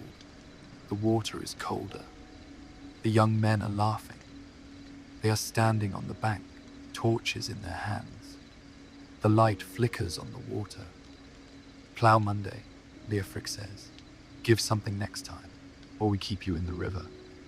They walk away. The torches shrink. The laughter fades. You crawl out of the river. Your hands are numb. Your legs are numb. Your whole body is numb. You cannot stand. You crawl through the mud, back toward your hut. Your hands leave tracks. Your knees leave tracks. You reach your hut. You crawl inside. You lie on the dirt floor. You are shaking, not shivering, shaking. Your whole body is convulsing. Your teeth are cracking. You can hear them. The sound is like stones breaking. You pull your knees to your chest. You curl into a ball. You try to stop shaking. You cannot. You close your eyes. You see the river, the black water, the torches, the laughing faces. You open your eyes. The dark is still dark. You close your eyes again. You sleep. You wake up to someone digging. The sound is close. Inside your hut, you open your eyes. The dark is grey now. Dawn. Someone is in your hut. You sit up. Your body screams. The cold from the river is still in you. Your hands are blue. Your feet are blue. Your lips are blue. The reeve. He is kneeling on your dirt floor. He is digging. His hands are in the dirt. He is pulling up the floor. He is looking for something. Your hidden grain. You watch him. You do not speak. You do not move. You are frozen. Not from the cold, from fear. The reeve's hand hits something. A rock. He pulls the rock out. He digs deeper. His fingers find the hole. The hole you dug. The hole with the grain. He pulls out a handful of grain. The grain is grey, mouldy. But grain is grain. The reeve stands up. He holds the grain in his fist. He looks at you. Hiding grain is theft, he says. Theft is a hand. You say nothing. The manor court will decide. Tomorrow, you will appear. If you do not appear, you will be arrested. If you are arrested, you will lose the hand anyway. He walks to the door. He stops. He turns back. Piers was hiding grain too. That is why he was whipped. The debt was not 3 shillings. The debt was his hand, but he died before the court could take it. The reeve leaves. You stare at the hole in your floor. The dirt is scattered. The rock is on its side. The grain is gone. Your hand. You look at your left hand. Your right hand. You need both. You cannot lose one. You cannot work with one. If you cannot work, you cannot pay. If you cannot pay, you are evicted. If you are evicted, you die. You touch your left wrist. The skin is cold, blue. You can feel the bones, the tendons, the blood moving underneath.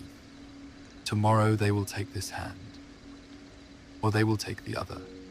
It does not matter which. The result is the same. You sit in the dark. The dawn light grows. The grey becomes lighter. The hole in the floor stays dark. You do not eat. There is nothing to eat. You do not drink. There is nothing to drink. You do not sleep. You cannot sleep. You wait. Tomorrow, the court. Tomorrow, the hand. Tomorrow, the end. You do not sleep. You sit against the wall. Your back is a knot of pain. Your hands are in your lap. You look at them. Left hand, right hand.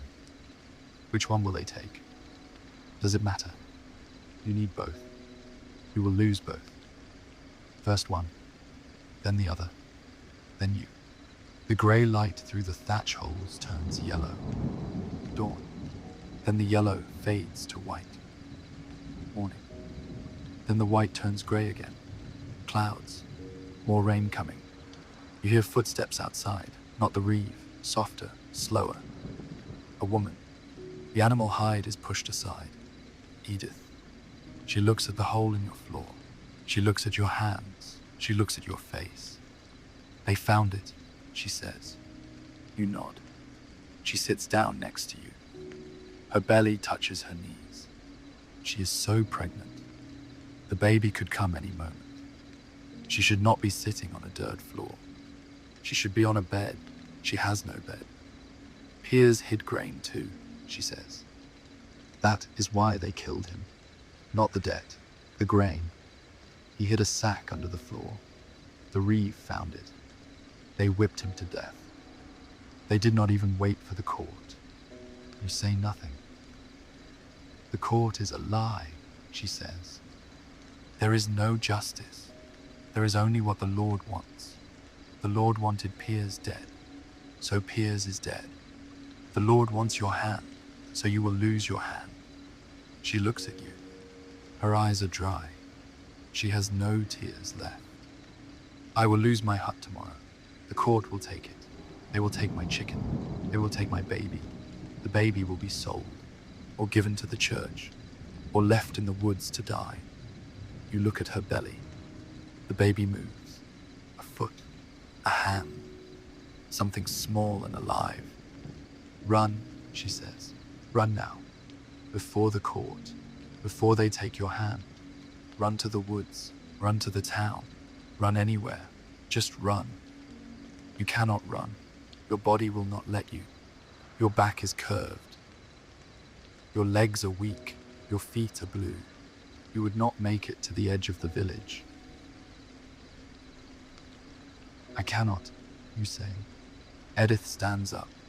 Her joints crack. The sound is loud in the small hut. Then you will die, she says. Not today, but soon. Without your hand, you cannot work. Without work, you cannot eat. Without food, you die. It will take weeks, maybe months.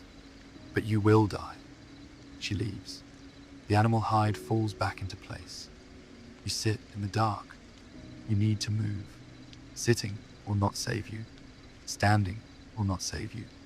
Nothing will save you. But you need to move anyway. You stand up. Your back screams. Your knees pop. Your vision goes black for a moment. Then it returns. The grey light, the hole in the floor, the rat watching you from the corner. You walk to the door. You push the animal hide aside. The village is quiet. Too quiet. Everyone is inside. Hiding from the rain that has not started yet. Hiding from the reeve. Hiding from the court. You walk toward the church. You do not know why. Your feet take you there. The church is stone. The stone is cold. The door is closed. You push it open. Inside, the church is empty. The altar is bare. The cross is dark. The statue of Mary stares at you with her peeling eyes. She looks sad. She always looks sad. You walk to the altar. You kneel. Your knees hit the stone. The pain is sharp. You ignore it. You try to pray. You open your mouth. No words come. You do not know how to pray. No one taught you. The priest speaks the words. You stand and listen. You never learned the words yourself. You close your mouth. You stare at the cross. Help me, you whisper. The cross does not answer. You stay on your knees. The stone is cold. The cold seeps into your bones. You do not move. Footsteps behind you. You turn. The priest. He is not wearing his white cloak. He is wearing a brown tunic. A wool tunic. Thick. Warm. He looks at you kneeling at the altar. He looks at your hands. You're supposed to be in court, he says. The court is tomorrow. The court is today. The reeve changed it. He wants it done before the rain. You stand up. Your knees scream. You almost fall. You catch yourself on the altar. Your hand touches the cloth. The cloth is clean, white. You leave a dirty print. The priest looks at the print. He does not say anything. You should go, he says. If you are not there, they will find you. They will always find you. You walk out of the church. The door closes behind you. You walk toward the manor. The road to the manor is 2 miles. You have walked it once before. When you were 12, your father took you to pay a fine, a chicken. The Lord's chicken had wandered into your strip. You had shooed it away, but the Lord said you had stolen it. The fine was 1 chicken. You had only 1 chicken. Your father gave it to the reeve. You watched the reeve carry it away. The chicken was white. Its feet were tied. It did not struggle. It knew. You walk. Your feet hurt. The mud is deep. Each step is a struggle. You pass the field. Your field. The green things are still drowned. The water has not gone down. The smell is worse, sweet and rotten. You pass the mill. The wheel is turning. The miller is inside. You can hear him singing. He is happy. He has your grain. He has your flour. He has your life. You keep walking. The road goes into the trees. The trees are bare, black branches against the grey sky. The wind picks up. The wind is cold. It cuts through your tunic. You shiver. Your teeth chatter. You hear something behind you. You turn. A man, walking fast. He is wearing a hood. He is carrying a staff. The same staff. The same hood. The stranger from yesterday. He catches up to you. He walks beside you. He does not speak. You do not speak. You walk together. 2 miles to the manor. 2 miles to the court. 2 miles to your hand. You are going to the manor, he says. It is not a question. You nod. They will take your hand. You nod. I told you to run. You say nothing. A stranger looks at you. His eyes are pale blue. Ice water. Winter sky. There is another way, he says. You stop walking. He stops too. There is a man. He lives in the woods. He was a soldier. He lost his legs in France. He cannot walk, but he can fight. He teaches other runaways. He teaches them to live in the woods, to hunt, to hide, to survive. You look at the trees. The woods are dark. The woods are cold. The woods are full of wolves and outlaws and death. The woods are better than the manor, the stranger says. In the woods, you are free. Free to starve, free to freeze, free to be eaten by wolves, but free. Not a serf, not a thing, a person. You look at your hands. Your hands are blue. Your hands are cracked. Your hands are about to lose a finger, or 2, or 5. The manor is 2 miles that way, the stranger says, pointing. The woods are 10 feet that way. He points to the trees. You stand at the edge of the road, 1 foot in the mud, 1 foot on the grass. The grass is wet. The grass is cold. The grass is freedom. You think about Piers, his back open, his blood on the bark, his wife alone, his baby fatherless. You think about the miller, his spit on your face, his laugh in your ears.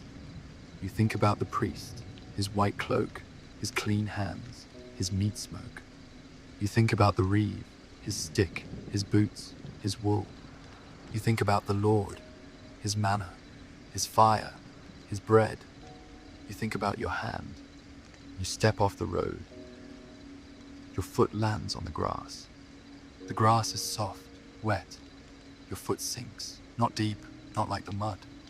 The grass holds you. You look at the stranger. He is smiling. His teeth are yellow, cracked, but smiling. Follow me, he says. He walks into the trees.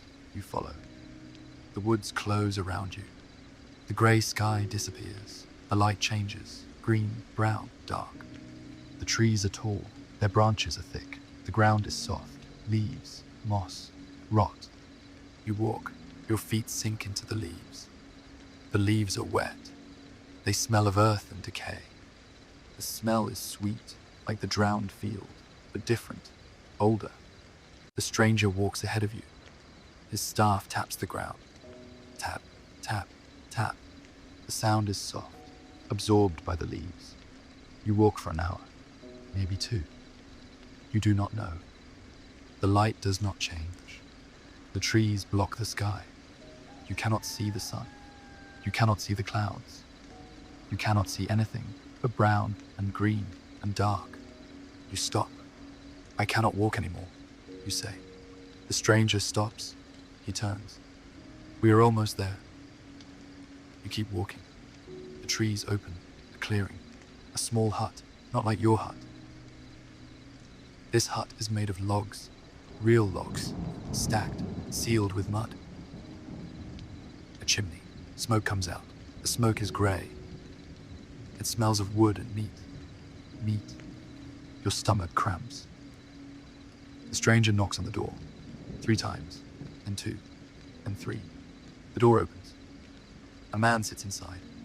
He's sitting on a chair. A real chair. Wood. Carved. His legs are gone. Stumps wrapped in leather. He is old. 50, 60. His beard is white. His eyes are dark. His hands are large, scarred. "Who is this?" the man says. "A serf, running from the manor court." They were going to take his hand. The old man looks at you. His eyes move up and down. He sees your curved back, your blue hands, your wet tunic, your pus eye. "Can you work?" he says. You nod.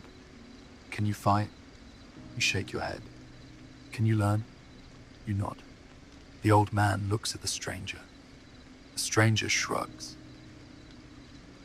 "We need diggers," the old man says. "We are building a ditch to keep the Lord's men out. Can you dig?" You nod. You have dug 1,000 holes. For grain, for weeds, for your own grave. You can dig. "Then stay," the old man says. "Eat, sleep, dig. If you betray us, we will kill you." "Not the Lord. Us. We will cut your throat and leave you for the wolves. Do you understand?" You nod. The old man points to a corner. A pile of straw. A blanket. A real blanket. Wool. Grey. Thick. "Sleep," he says. "Tomorrow you dig." You walk to the corner. You lie down on the straw. The straw is dry. The blanket is warm. You pull it over your body. Your back relaxes. Your knees stop grinding. Your hands stop shaking. The stranger sits by the fire. The old man hands him a bowl. Something hot. Soup. You can smell it. Onions, carrots, maybe meat.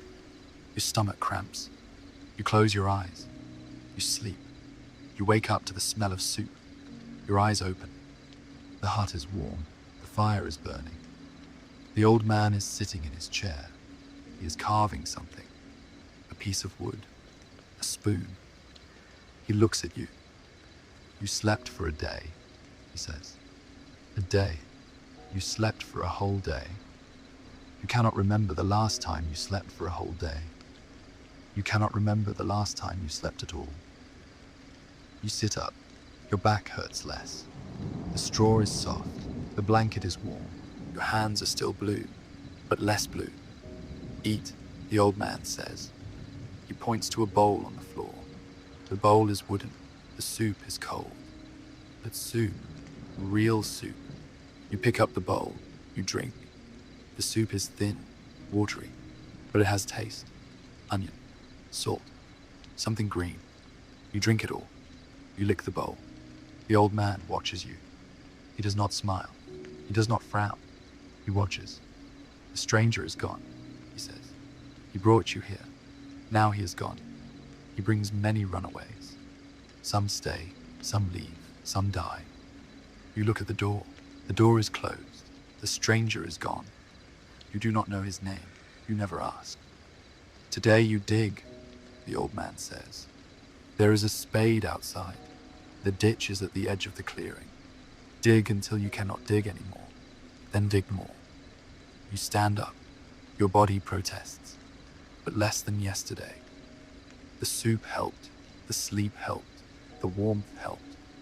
You walk to the door. You open it. Outside, the clearing is grey. The sky is grey. The trees are grey. But the air is fresh, cold, clean. You see the spade leaning against a tree. You pick it up. The handle is smooth, worn, used. You walk to the edge of the clearing. The ditch has already started. A trench, 2 feet deep, 10 feet long. You climb in. You start digging. The soil is soft, easier than your field. The trees have broken the ground. The roots are shallow. You dig. The spade cuts into the earth. You lift. You throw. You dig. You lift. You throw. Your back hurts. But it is a good hurt. A working hurt. Not a starving hurt. Not a dying hurt. You dig. The sun moves. You cannot see it. But the light changes. Grey to lighter grey. Then back to grey. You stop. Your hands are blistered. The blisters are broken. The blood is on the spade handle. You do not care. You walk back to the hut. The old man is still carving. He looks at you. Good, he says. Tomorrow, you dig more. He points to the pot. More soup. Hot this time. You take the bowl. You drink. The soup burns your mouth. You do not care. You lie down on the straw. You pull the blanket over you. You close your eyes. You do not dream of bread. You dream of nothing. Nothing is good. 3 days pass. You dig, you eat, you sleep. You dig again. Your body changes. The hunger is still there, but less. The soup is thin, but it is food. Your hands heal. The blisters become calluses. Your back straightens. A little.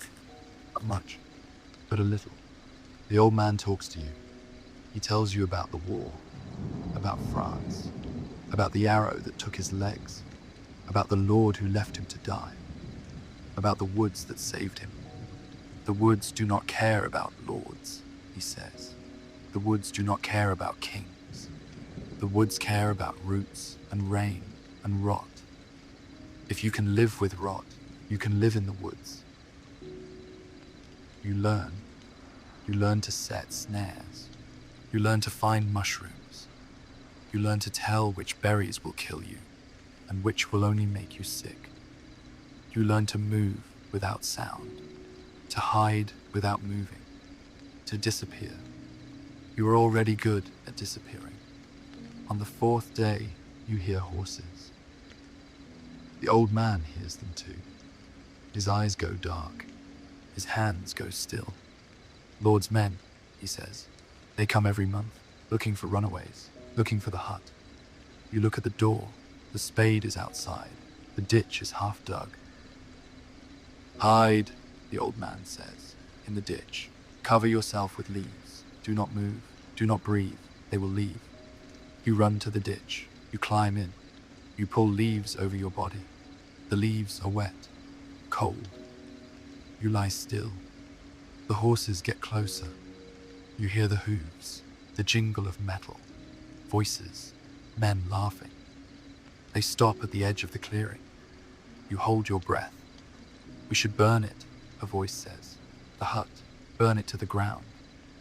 Too much work, another voice says. The old man has no legs. He is not going anywhere. Leave him. We found runaways here before. Remember the girl, the one with the red hair? She ran into the woods. We never found her. She is dead. The wolves got her, or the cold. It does not matter. She is not paying taxes anymore. The Lord does not care about dead runaways. He cares about live serfs. Live serfs pay. The horses move. The voices fade. The jingling fades. You wait. 100 heartbeats, 200, 500. You climb out of the ditch. The old man is sitting in his chair. He's looking at the door. His hands are shaking. They will come back, he says. Not today, not tomorrow, but someday. They will come back with fire. You look at the hut, the only home you have known since you ran. 4 days. 4 days of soup and straw and digging. They will burn it, the old man says, and they will burn us with it. You say nothing. The old man looks at you. You should leave, he says. Go deeper into the woods. Find another clearing. Build another hut. Dig another ditch. You shake your head. I cannot walk, the old man says. I will stay. I will burn, but you can run. You look at the trees. The woods are deep, dark, cold, full of wolves and outlaws and death, but also full of freedom. You pick up the spade. You walk to the ditch. You start digging. The old man watches you.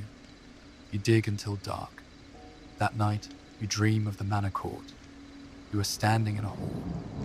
Stone walls, torches, a high table. The Lord is sitting at the table. You cannot see his face. He is wearing a hood, a crown, a cloak of fur. He is eating a chicken leg. He drops the bone.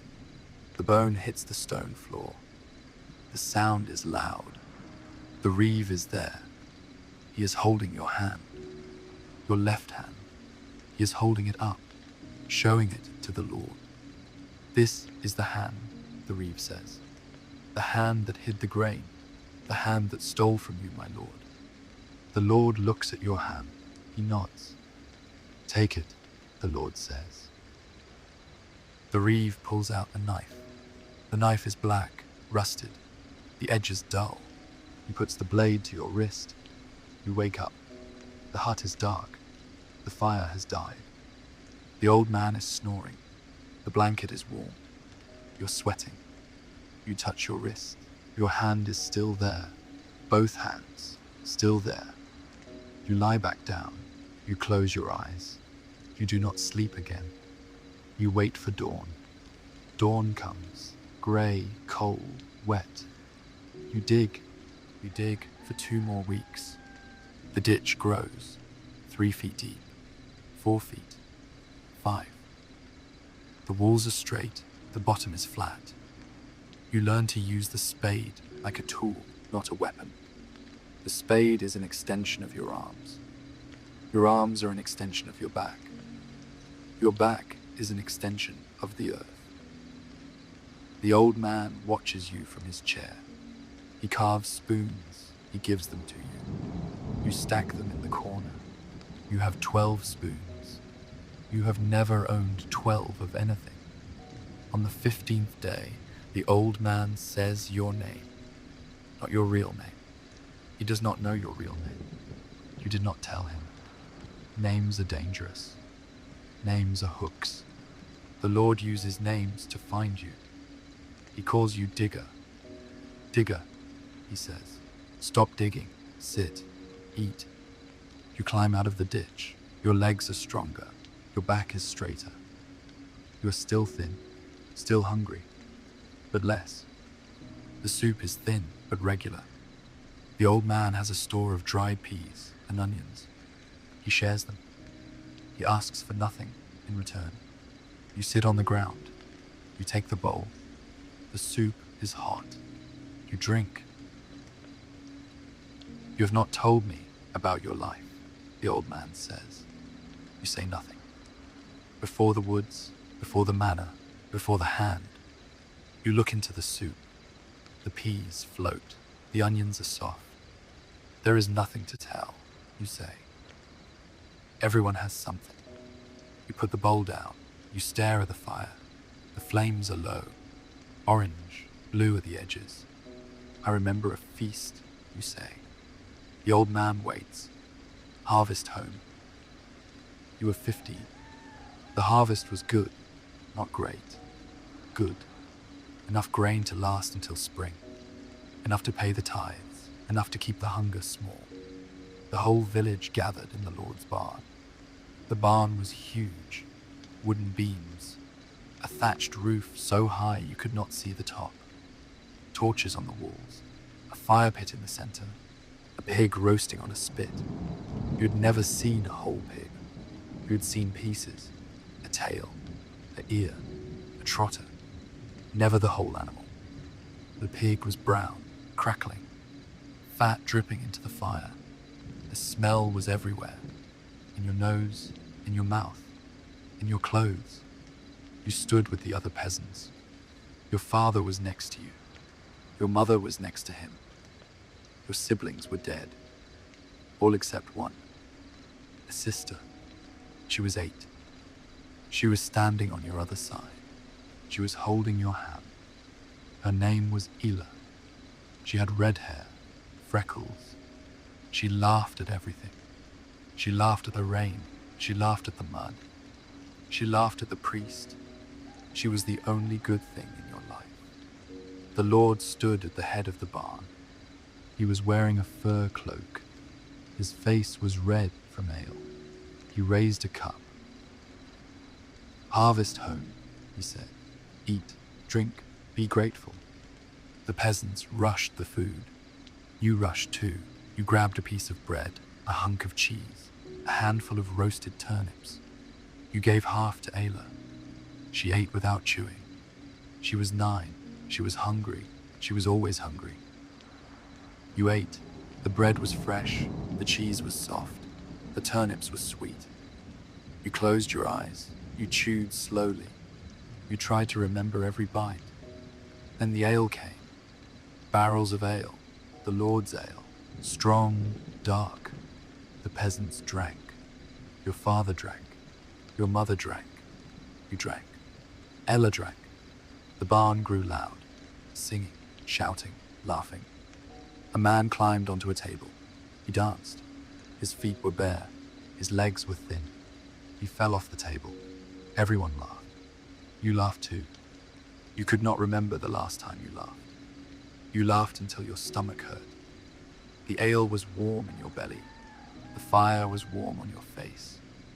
Ella was warm against your side. Then the world tilted. You did not notice at first. The tilt was slow. The barn floor was mud. The mud was wet. Your feet slipped. You caught yourself on a post. The post was wet too. The singing continued. The dancing continued. The pig was gone. Bones on the ground. Dogs fighting over the bones. You looked at Ela. Her face was red. Her eyes were bright. She was singing.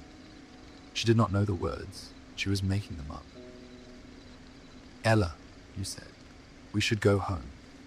No, she said, I want to dance. She climbed onto the table, the same table the man had fallen from. She danced. Her feet were fast. Her hair was flying. Everyone watched her. Everyone clapped. You watched her. Then she fell, not off the table, through the table. The wood was rotten. The legs gave way. Ella fell into the darkness below. The table collapsed on top of her. You ran. You pulled the wood away. You found her. Her neck was bent. Her eyes were open. Her mouth was open. She was not breathing. You held her. You held her for a long time. The singing stopped. The dancing stopped. The Lord looked at you. He looked at the body. He looked at the broken table. That table was oak, he said. From my forest, worth 2 shillings. You will pay. You did not hear him. You were holding Ella. She was cold. She was already cold. Your mother screamed. Your father fell to his knees. A priest came. He said words. You did not hear them. They buried Ella the next day, in the churchyard. The grave was shallow. The ground was hard. Winter was coming. The priest charged you for the burial. 3 pennies. You did not have 3 pennies. Your father sold his shoes. He walked barefoot through the snow. His feet turned black. He lost 3 toes. He never walked the same after that. He walked with a limp. The limp made him slow. The reeve fined him for being slow. The fines made him poorer. The poverty made him weaker. The weakness killed him. All because of a table. All because of harvest home. The fire has died down. The old man is silent. He has stopped carving. He is looking at you. Ella, he says. That was her name. You nod. I had a sister, too, he says. She died of the plague. I watched her cough blood for 3 days. On the 4th day, she stopped. I was relieved. That is the worst part. The relief. You say nothing. We carry them, the old man says. The dead. We carry them in our backs, in our hands, in our eyes. That is why you are bent, not from work, from carrying. You look at your hands, the calluses, the scars, the dirt. Maybe he is right. Maybe he is wrong. Either way, you keep digging. The next day, you are digging when you hear a scream. Not from the clearing, from the woods, deep in the trees. A woman's scream. High, sharp, fear. You stop. You listen. The old man is in his chair. He hears it too. His head turns. His eyes narrow. Witch, he says. You look at him. They are hunting a witch, he says. Every year, someone is a witch. Someone's ale went sour. Someone's cow died. Someone's child was born wrong. They find someone. They blame her. They kill her. The scream comes again, closer. You climb out of the ditch. You walk to the edge of the clearing. You look into the trees. A woman is running. She is young, 20. Her dress is torn. Her hair is loose. Her feet are bare. She is bleeding from her mouth. Her lip is split. Behind her, torches. Men. 5 of them. 6. They are shouting. They are carrying sticks. Rope. The woman sees you. She runs toward you. "Help me!" she screams. "Please, help me!" You do not move. She reaches you. She grabs your arms. Her hands are hot. Sticky. Blood. "They say I'm a witch," she says. "My neighbor's ale went sour. She said I cursed it. I did not. I never. Please." You look at her face. Her eyes are brown, wide, terrified. You have seen that terror before. In your own eyes. In the ditch. In the field. In the hut. The men reach the edge of the clearing. They stop. They see you. They see the woman. "Give her to us," one of them says. He is the blacksmith. You recognize him from the village. He is strong. His arms are thick. His hands are scarred from the forge. You do not move. "She is a witch," the blacksmith says. "She cursed Goodwife Lunit's ale. The ale turned to vinegar. Vinegar is the devil's work." You look at the woman. She is crying. Her tears mix with the blood on her face. "I did not," she whispers. "I swear on my mother's grave, I did not." You remember the stranger's words. In the woods, you are free. Free to starve, free to freeze, free to be eaten by wolves. But free. Free to help, or free to hide. You let go of the woman. You step back. The blacksmith grabs her. She screams. She fights. He hits her. Her head snaps back. Her eyes roll. She goes limp. The men tie her hands. They drag her into the trees.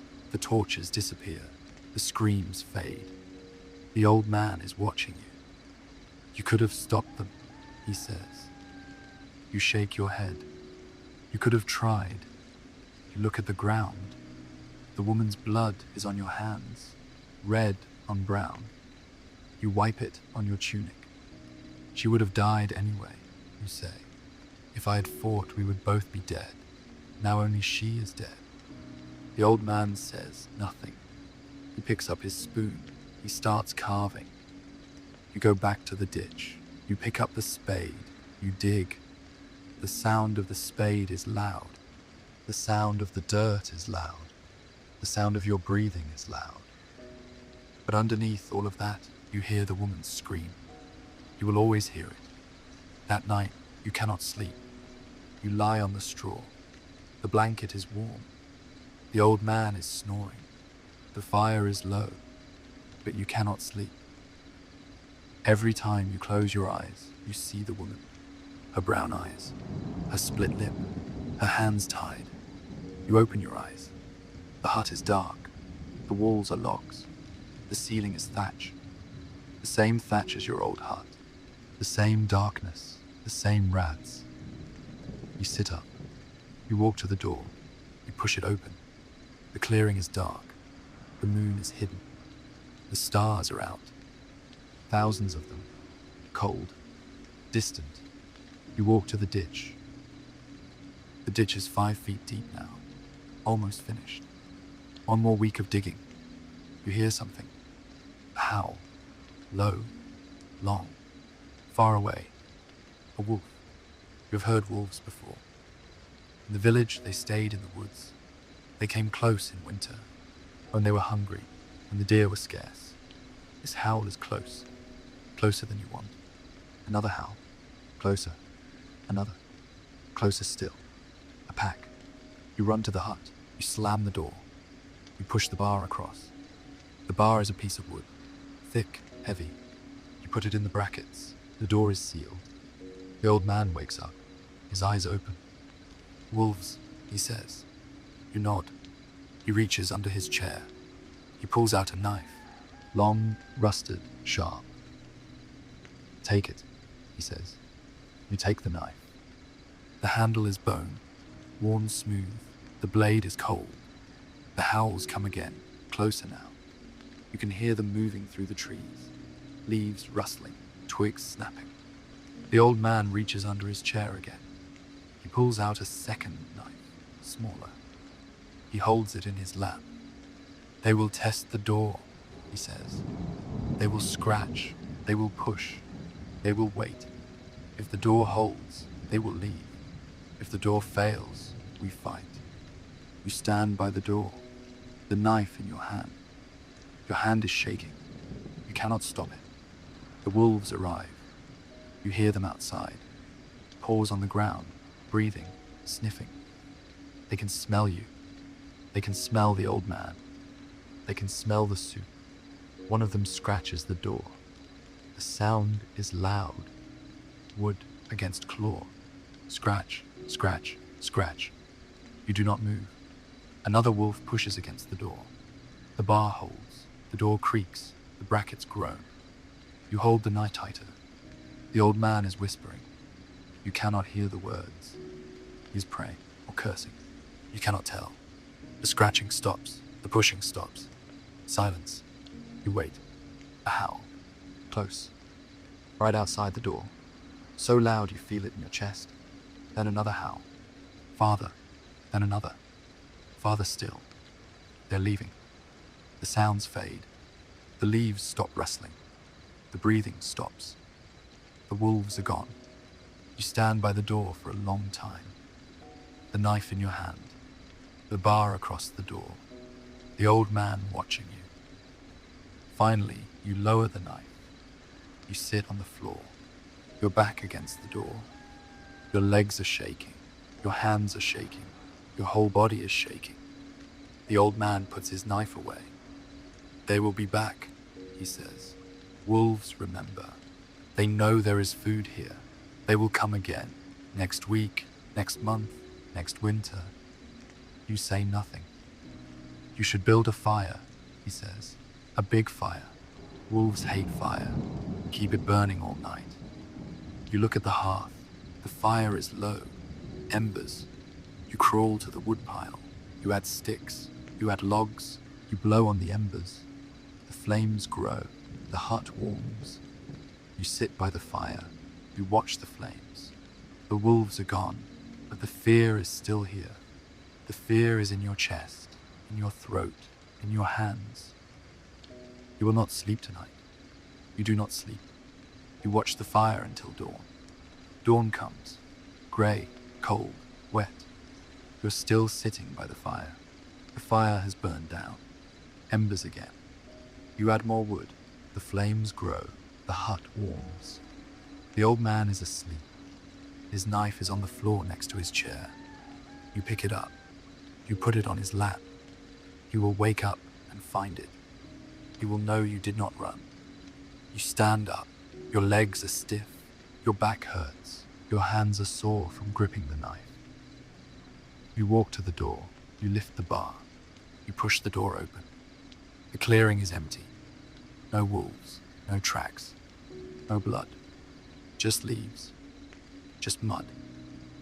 Just grey light. You walk to the ditch. You pick up the spade. You climb into the trench. You dig. The spade cuts into the earth. The sound is steady. The rhythm is steady. Your breathing is steady. You dig until your arms burn. You dig until your back screams. You dig until the fear is gone. The fear is not gone. It is still there, in your chest, in your throat, in your hands. But you dig anyway. You dig until the ditch is finished. 6 feet deep, 6 feet wide. The trench circles the clearing, a ring of earth and stone. The old man says it will slow the Lord's men. It will slow the wolves. It will not stop them. Nothing stops them, but it slows them. You stand at the edge of the ditch. The spade is in your hands. Your hands are hard now. The blisters have healed into calluses. The calluses have cracked. The cracks have healed. Your hands are leather. The old man is in his chair. He is watching you. He has been watching you for weeks. He watches everything. He sees everything. The ditch is done, he says. You nod. Now you need to fill it. You look at him. Your face is blank. Your mind is blank. With stakes, he says, sharpened stakes, pointed up. So when the Lord's men fall in, they cannot climb out. You look at the trees. The woods are full of branches, full of wood, full of death. You start gathering branches. You sharpen the stakes with the old man's knife. The knife is old. The blade is thin, but it cuts. You whittle the ends of the branches to points. The points are sharp enough to draw blood. You test one on your finger. A drop of red. You suck it off. The old man watches you work. You are good at this, he says. You say nothing. You were a farmer before. Now you are a builder, a digger, a sharpener of sticks, a killer of men if they fall. You look at the stake in your hand. It is just wood. It is not a killer. It is a branch with a point. But he is right. If a man falls on this point, the point will go through him, through his tunic, through his skin, through his ribs, through his heart. You put the stake in the ditch, point up. You sharpen another. That night, you see the light. You are sitting by the fire. The old man is asleep. The hut is warm. The door is barred. The stakes are in the ditch. Through the window, you see something moving in the trees. A light, small, blue, floating. It moves between the trunks. It bobs up and down. It flickers. It goes behind a tree. It comes out the other side. A will-o-wisp. You have heard of them. Your mother told you stories. They are the souls of unbaptized babies, or the lanterns of fairies, or the breath of dead men. No one knows. Everyone fears them. You stand up. You walk to the window. The light is closer now. You can see it clearly. It is not a torch. It is not a lantern. It is a flame with no source. A blue flame.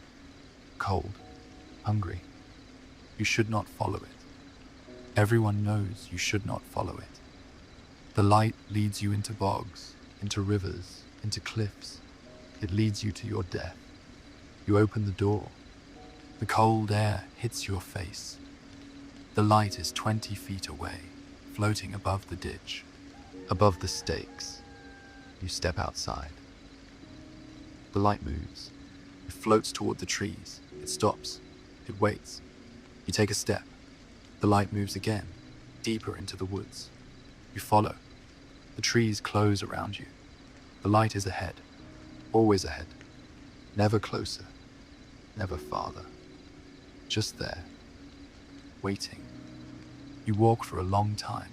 The cold does not touch you. The hunger does not touch you. The pain does not touch you. There is only the light, the blue flame, the cold fire. The light stops. You stop. You're in a clearing. Not your clearing. A different clearing. Smaller. Darker. There is a tree in the center. An oak. Old. Huge. Its branches reach to the sky. Its roots break the ground. The light floats to the tree. It circles the trunk. Once, twice, 3 times. Then it goes out. Darkness. You stand alone in the clearing. The cold returns. The hunger returns. The pain returns. You look at the tree. Carved into the bark is a name. Your name. Not the name the old man gave you. Not Digger. Your real name. The name your mother gave you. The name you have not heard in years. You touch the bark. The letters are deep. Old. They've been here for a long time. Before you were born. Before your mother was born. You do not understand. You turn. You walk back to the hut. You do not look back. The light does not return. The old man is awake when you return. He is sitting in his chair. His knife is in his hand. He is staring at the door. You followed the light, he says. You nod. You should not have done that. You sit by the fire. Your hands are cold. You hold them to the flames. Did you see something? The old man asks. You nod. What? You look at him. His eyes are dark. His face is lined. He is old. Older than anyone you have ever known. He has seen things. He has done things. He has followed lights before. My name, you say, carved in a tree. The old man is silent for a long time. That is not possible, he says. Trees do not know names. You say nothing. Unless the tree is a grave, he says. Unless someone is buried there, someone with your name, someone who died before you were born. You think about this. A grave, a tree growing from a grave, roots drinking from the dead, bark forming over carved letters. Who, you say? The old man shrugs. A relative, ancestor, a ghost, or no one. The woods play tricks. The light plays tricks. Maybe you imagined it. You did not imagine it. You touched the bark. The letters were real. But you say nothing. You add wood to the fire. You watch the flames. The blue light is gone. The orange light is back. The orange light is safe. The orange light is warm. You sleep. You wake up and you are 42 years old. You do not know how you know. You just know. The number is in your head. 42. Your father died at 42. Your mother died at 38. You have outlived them both. You are in the hut. But it is not the same hut. The walls are different. The fire is different. The old man is gone. There is no old man. There is only you. You are alone. Your back is curved. More curved than before. You cannot stand straight. You cannot look up. You can only look at the ground. The ground is dirt. The dirt is wet. Your hands are claws. The fingers are bent. The joints are swollen. You cannot hold a spade. You cannot hold a knife. You cannot hold a bowl. You are hungry. You are always hungry. But the hunger is different now. It is not sharp. It is dull. A constant ache. A toothache in your stomach. You try to stand. The clearing is gone. There are no trees, no ditch, no stakes. There is a field. Your field. The field from the village, the strip. The green things are dead. Drowned. Rotting. You are back. You do not know how. You do not know why. You are back. The village is behind you. The church, the rectory, the mill, the alehouse, the huts, the mud, the rats. You walk toward your hut, your old hut, the hut with the hole in the floor, the hut with the animal hide door. The door is gone. The hide is torn. The frame is empty. You go inside. The floor is dug up. The hole is bigger. The grain is gone. The rats are gone. There is nothing. Just dirt, just darkness, just cold. You sit on the floor. Your back screams. You ignore it. You wait. No one comes. You do not know how long you sit there. Time is different now. Time is not a line. Time is a circle. You sit, you stand, you lie down, you sit again.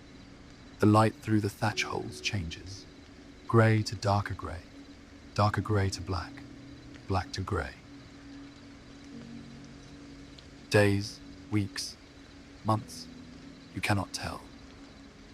You try to remember the woods, the old man, the ditch, the stakes, the blue light, the tree with your name.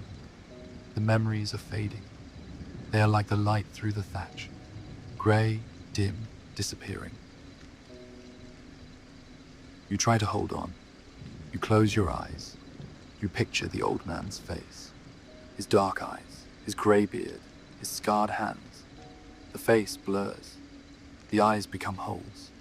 The beard becomes moss. The hands become roots. You open your eyes.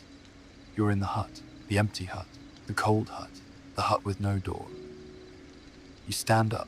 You walk outside. The village is empty. No people, no animals, no smoke. The huts are falling down. The church roof has collapsed. The rectory door is open. The garden is overgrown. Weeds, thorns, nettles. You walk through the village. Your feet drag. Your back bends. Your head hangs. You reach the church. You push open the door. The door falls off its hinges. It hits the stone floor. The sound echoes. Inside, the church is a ruin. The altar is broken. The cross is on its side. The statue of Mary is face down. Her painted eyes stare at the stone. You walk to the altar. You kneel. Your knees hit the stone. The pain is sharp. You ignore it. You try to pray. No words come. You have forgotten the words. You have forgotten everything.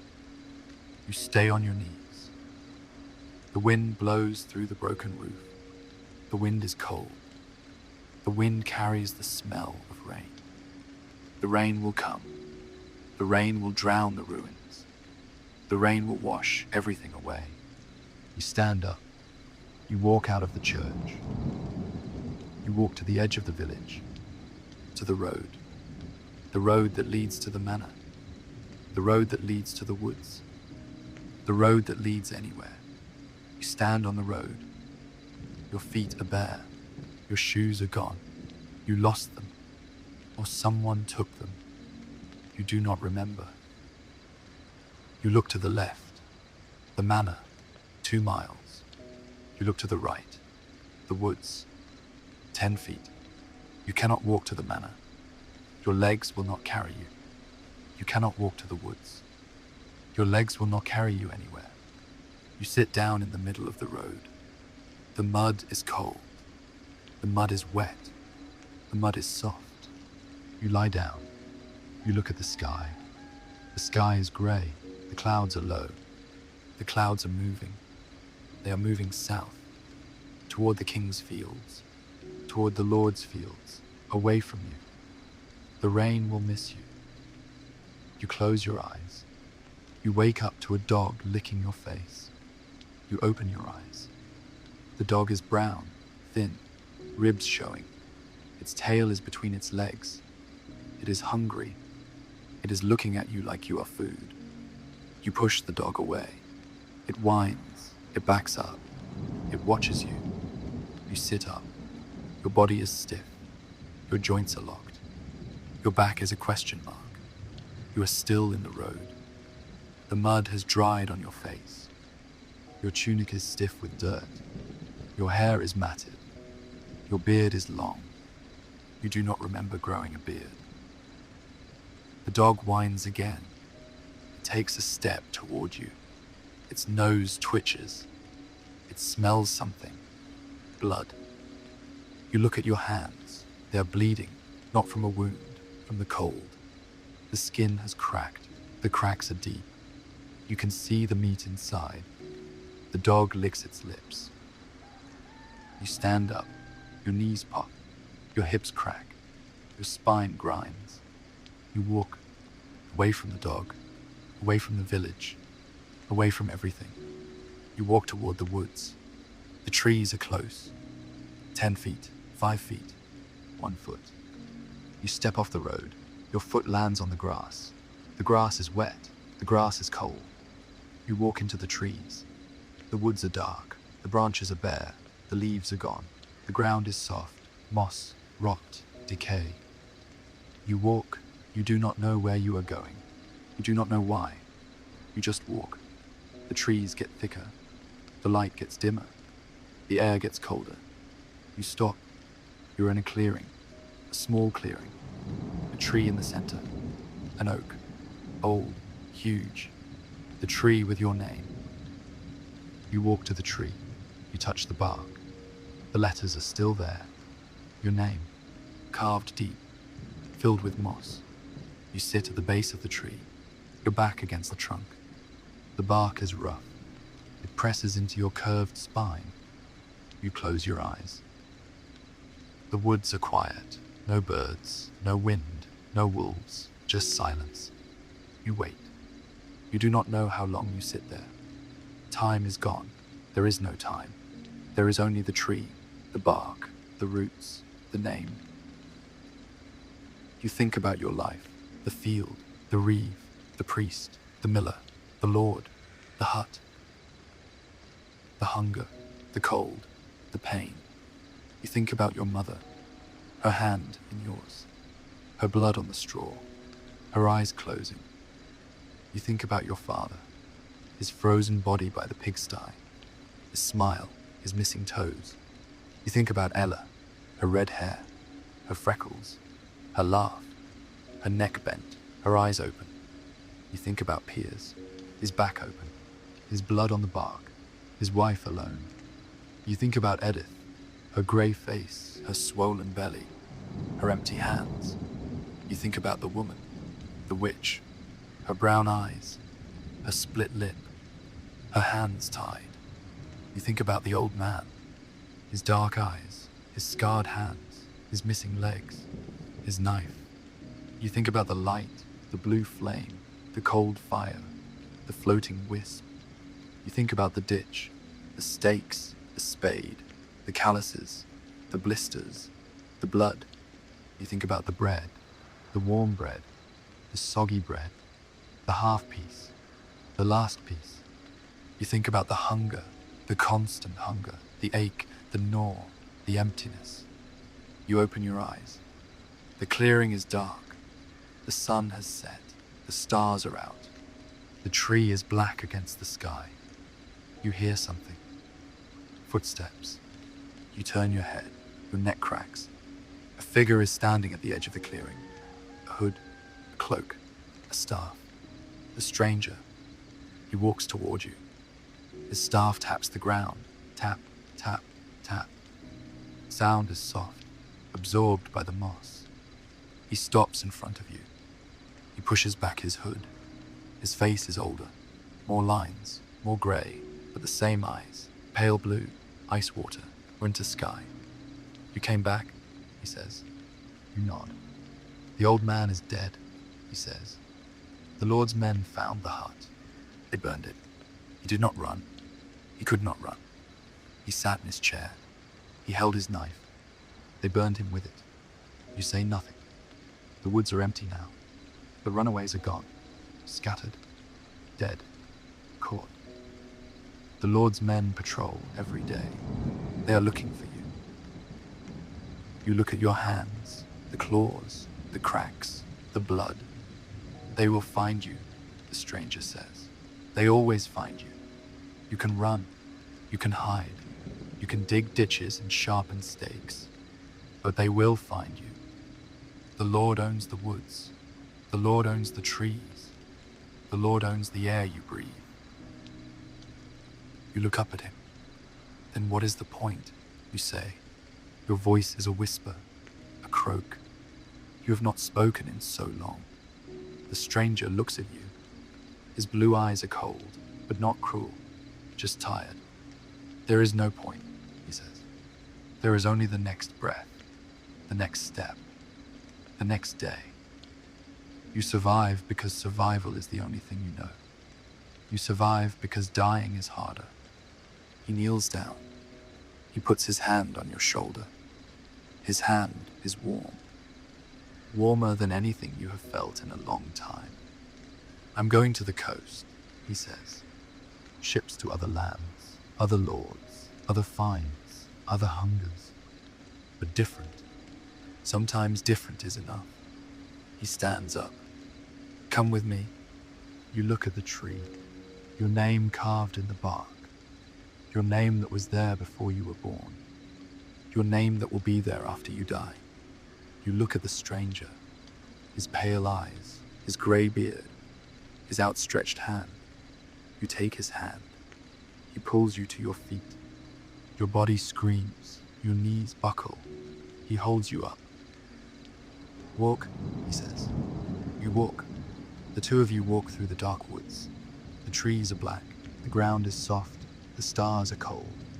You walk all night. You walk until the sky turns grey, then pink, then orange. Dawn. You reach the edge of the woods. The trees end. Before you is a road, a wide road, a road you have never seen. It leads east, toward the coast, toward the ships, toward somewhere else. The stranger stops. He looks at you. This is where I leave you, he says. You look at him. The road is straight, he says. Follow it. Do not turn. Do not look back. In 3 days, you will reach the sea. Find a ship, any ship. Offer to work. They will take you. They always need hands. You look at your hands, the claws, the cracks, the blood. These hands, you say. The stranger nods. Those hands. They are strong. They have dug. They have planted. They have sharpened stakes. They have held knives. They can hold ropes. They can haul nets. They can row. He turns away. He walks back into the woods. His staff taps the ground. Tap, tap, tap. The sound fades. You're alone. You stand at the edge of the woods. The road is before you. The dawn is behind you. You take a step. Your foot lands on the road. The road is hard. Packed earth, not mud, not soft. Hard. You take another step. The road stretches ahead. Miles, days, a lifetime. You walk. Your back is bent. Your hands are claws. Your feet are bare. Your eyes are half blind. But you walk. The sun rises. The sky turns blue. The clouds are white. The air is cold but clean. You walk. You do not look back. The road goes on. You do not know what waits at the end. A ship, a sea, a new land, new lords, new finds, new hungers, or nothing. Maybe the road ends at a cliff. Maybe the sea is frozen. Maybe the ships are gone. Maybe you die on the road. Your body found by strangers. Your name unknown. Your story untold. But you walk. Your feet hurt. Your back screams. Your hands bleed. Your eyes weep. But you walk. The sun moves across the sky. The shadows shorten and lengthen and disappear. Night falls. You keep walking. The stars come out. Thousands of them. Cold. Distant. Watching. You walk through the night. Your mind is empty. There are no memories, no fears, no hopes. Just the road. Just the next step. Just the next breath. You walk until you cannot walk anymore. You fall to your knees. The road is hard. The road is cold. You lie down on the road. You curl into a ball. You close your eyes. Tomorrow, you will walk again. Or you will not. Either way, the road will still be there. The road is always there.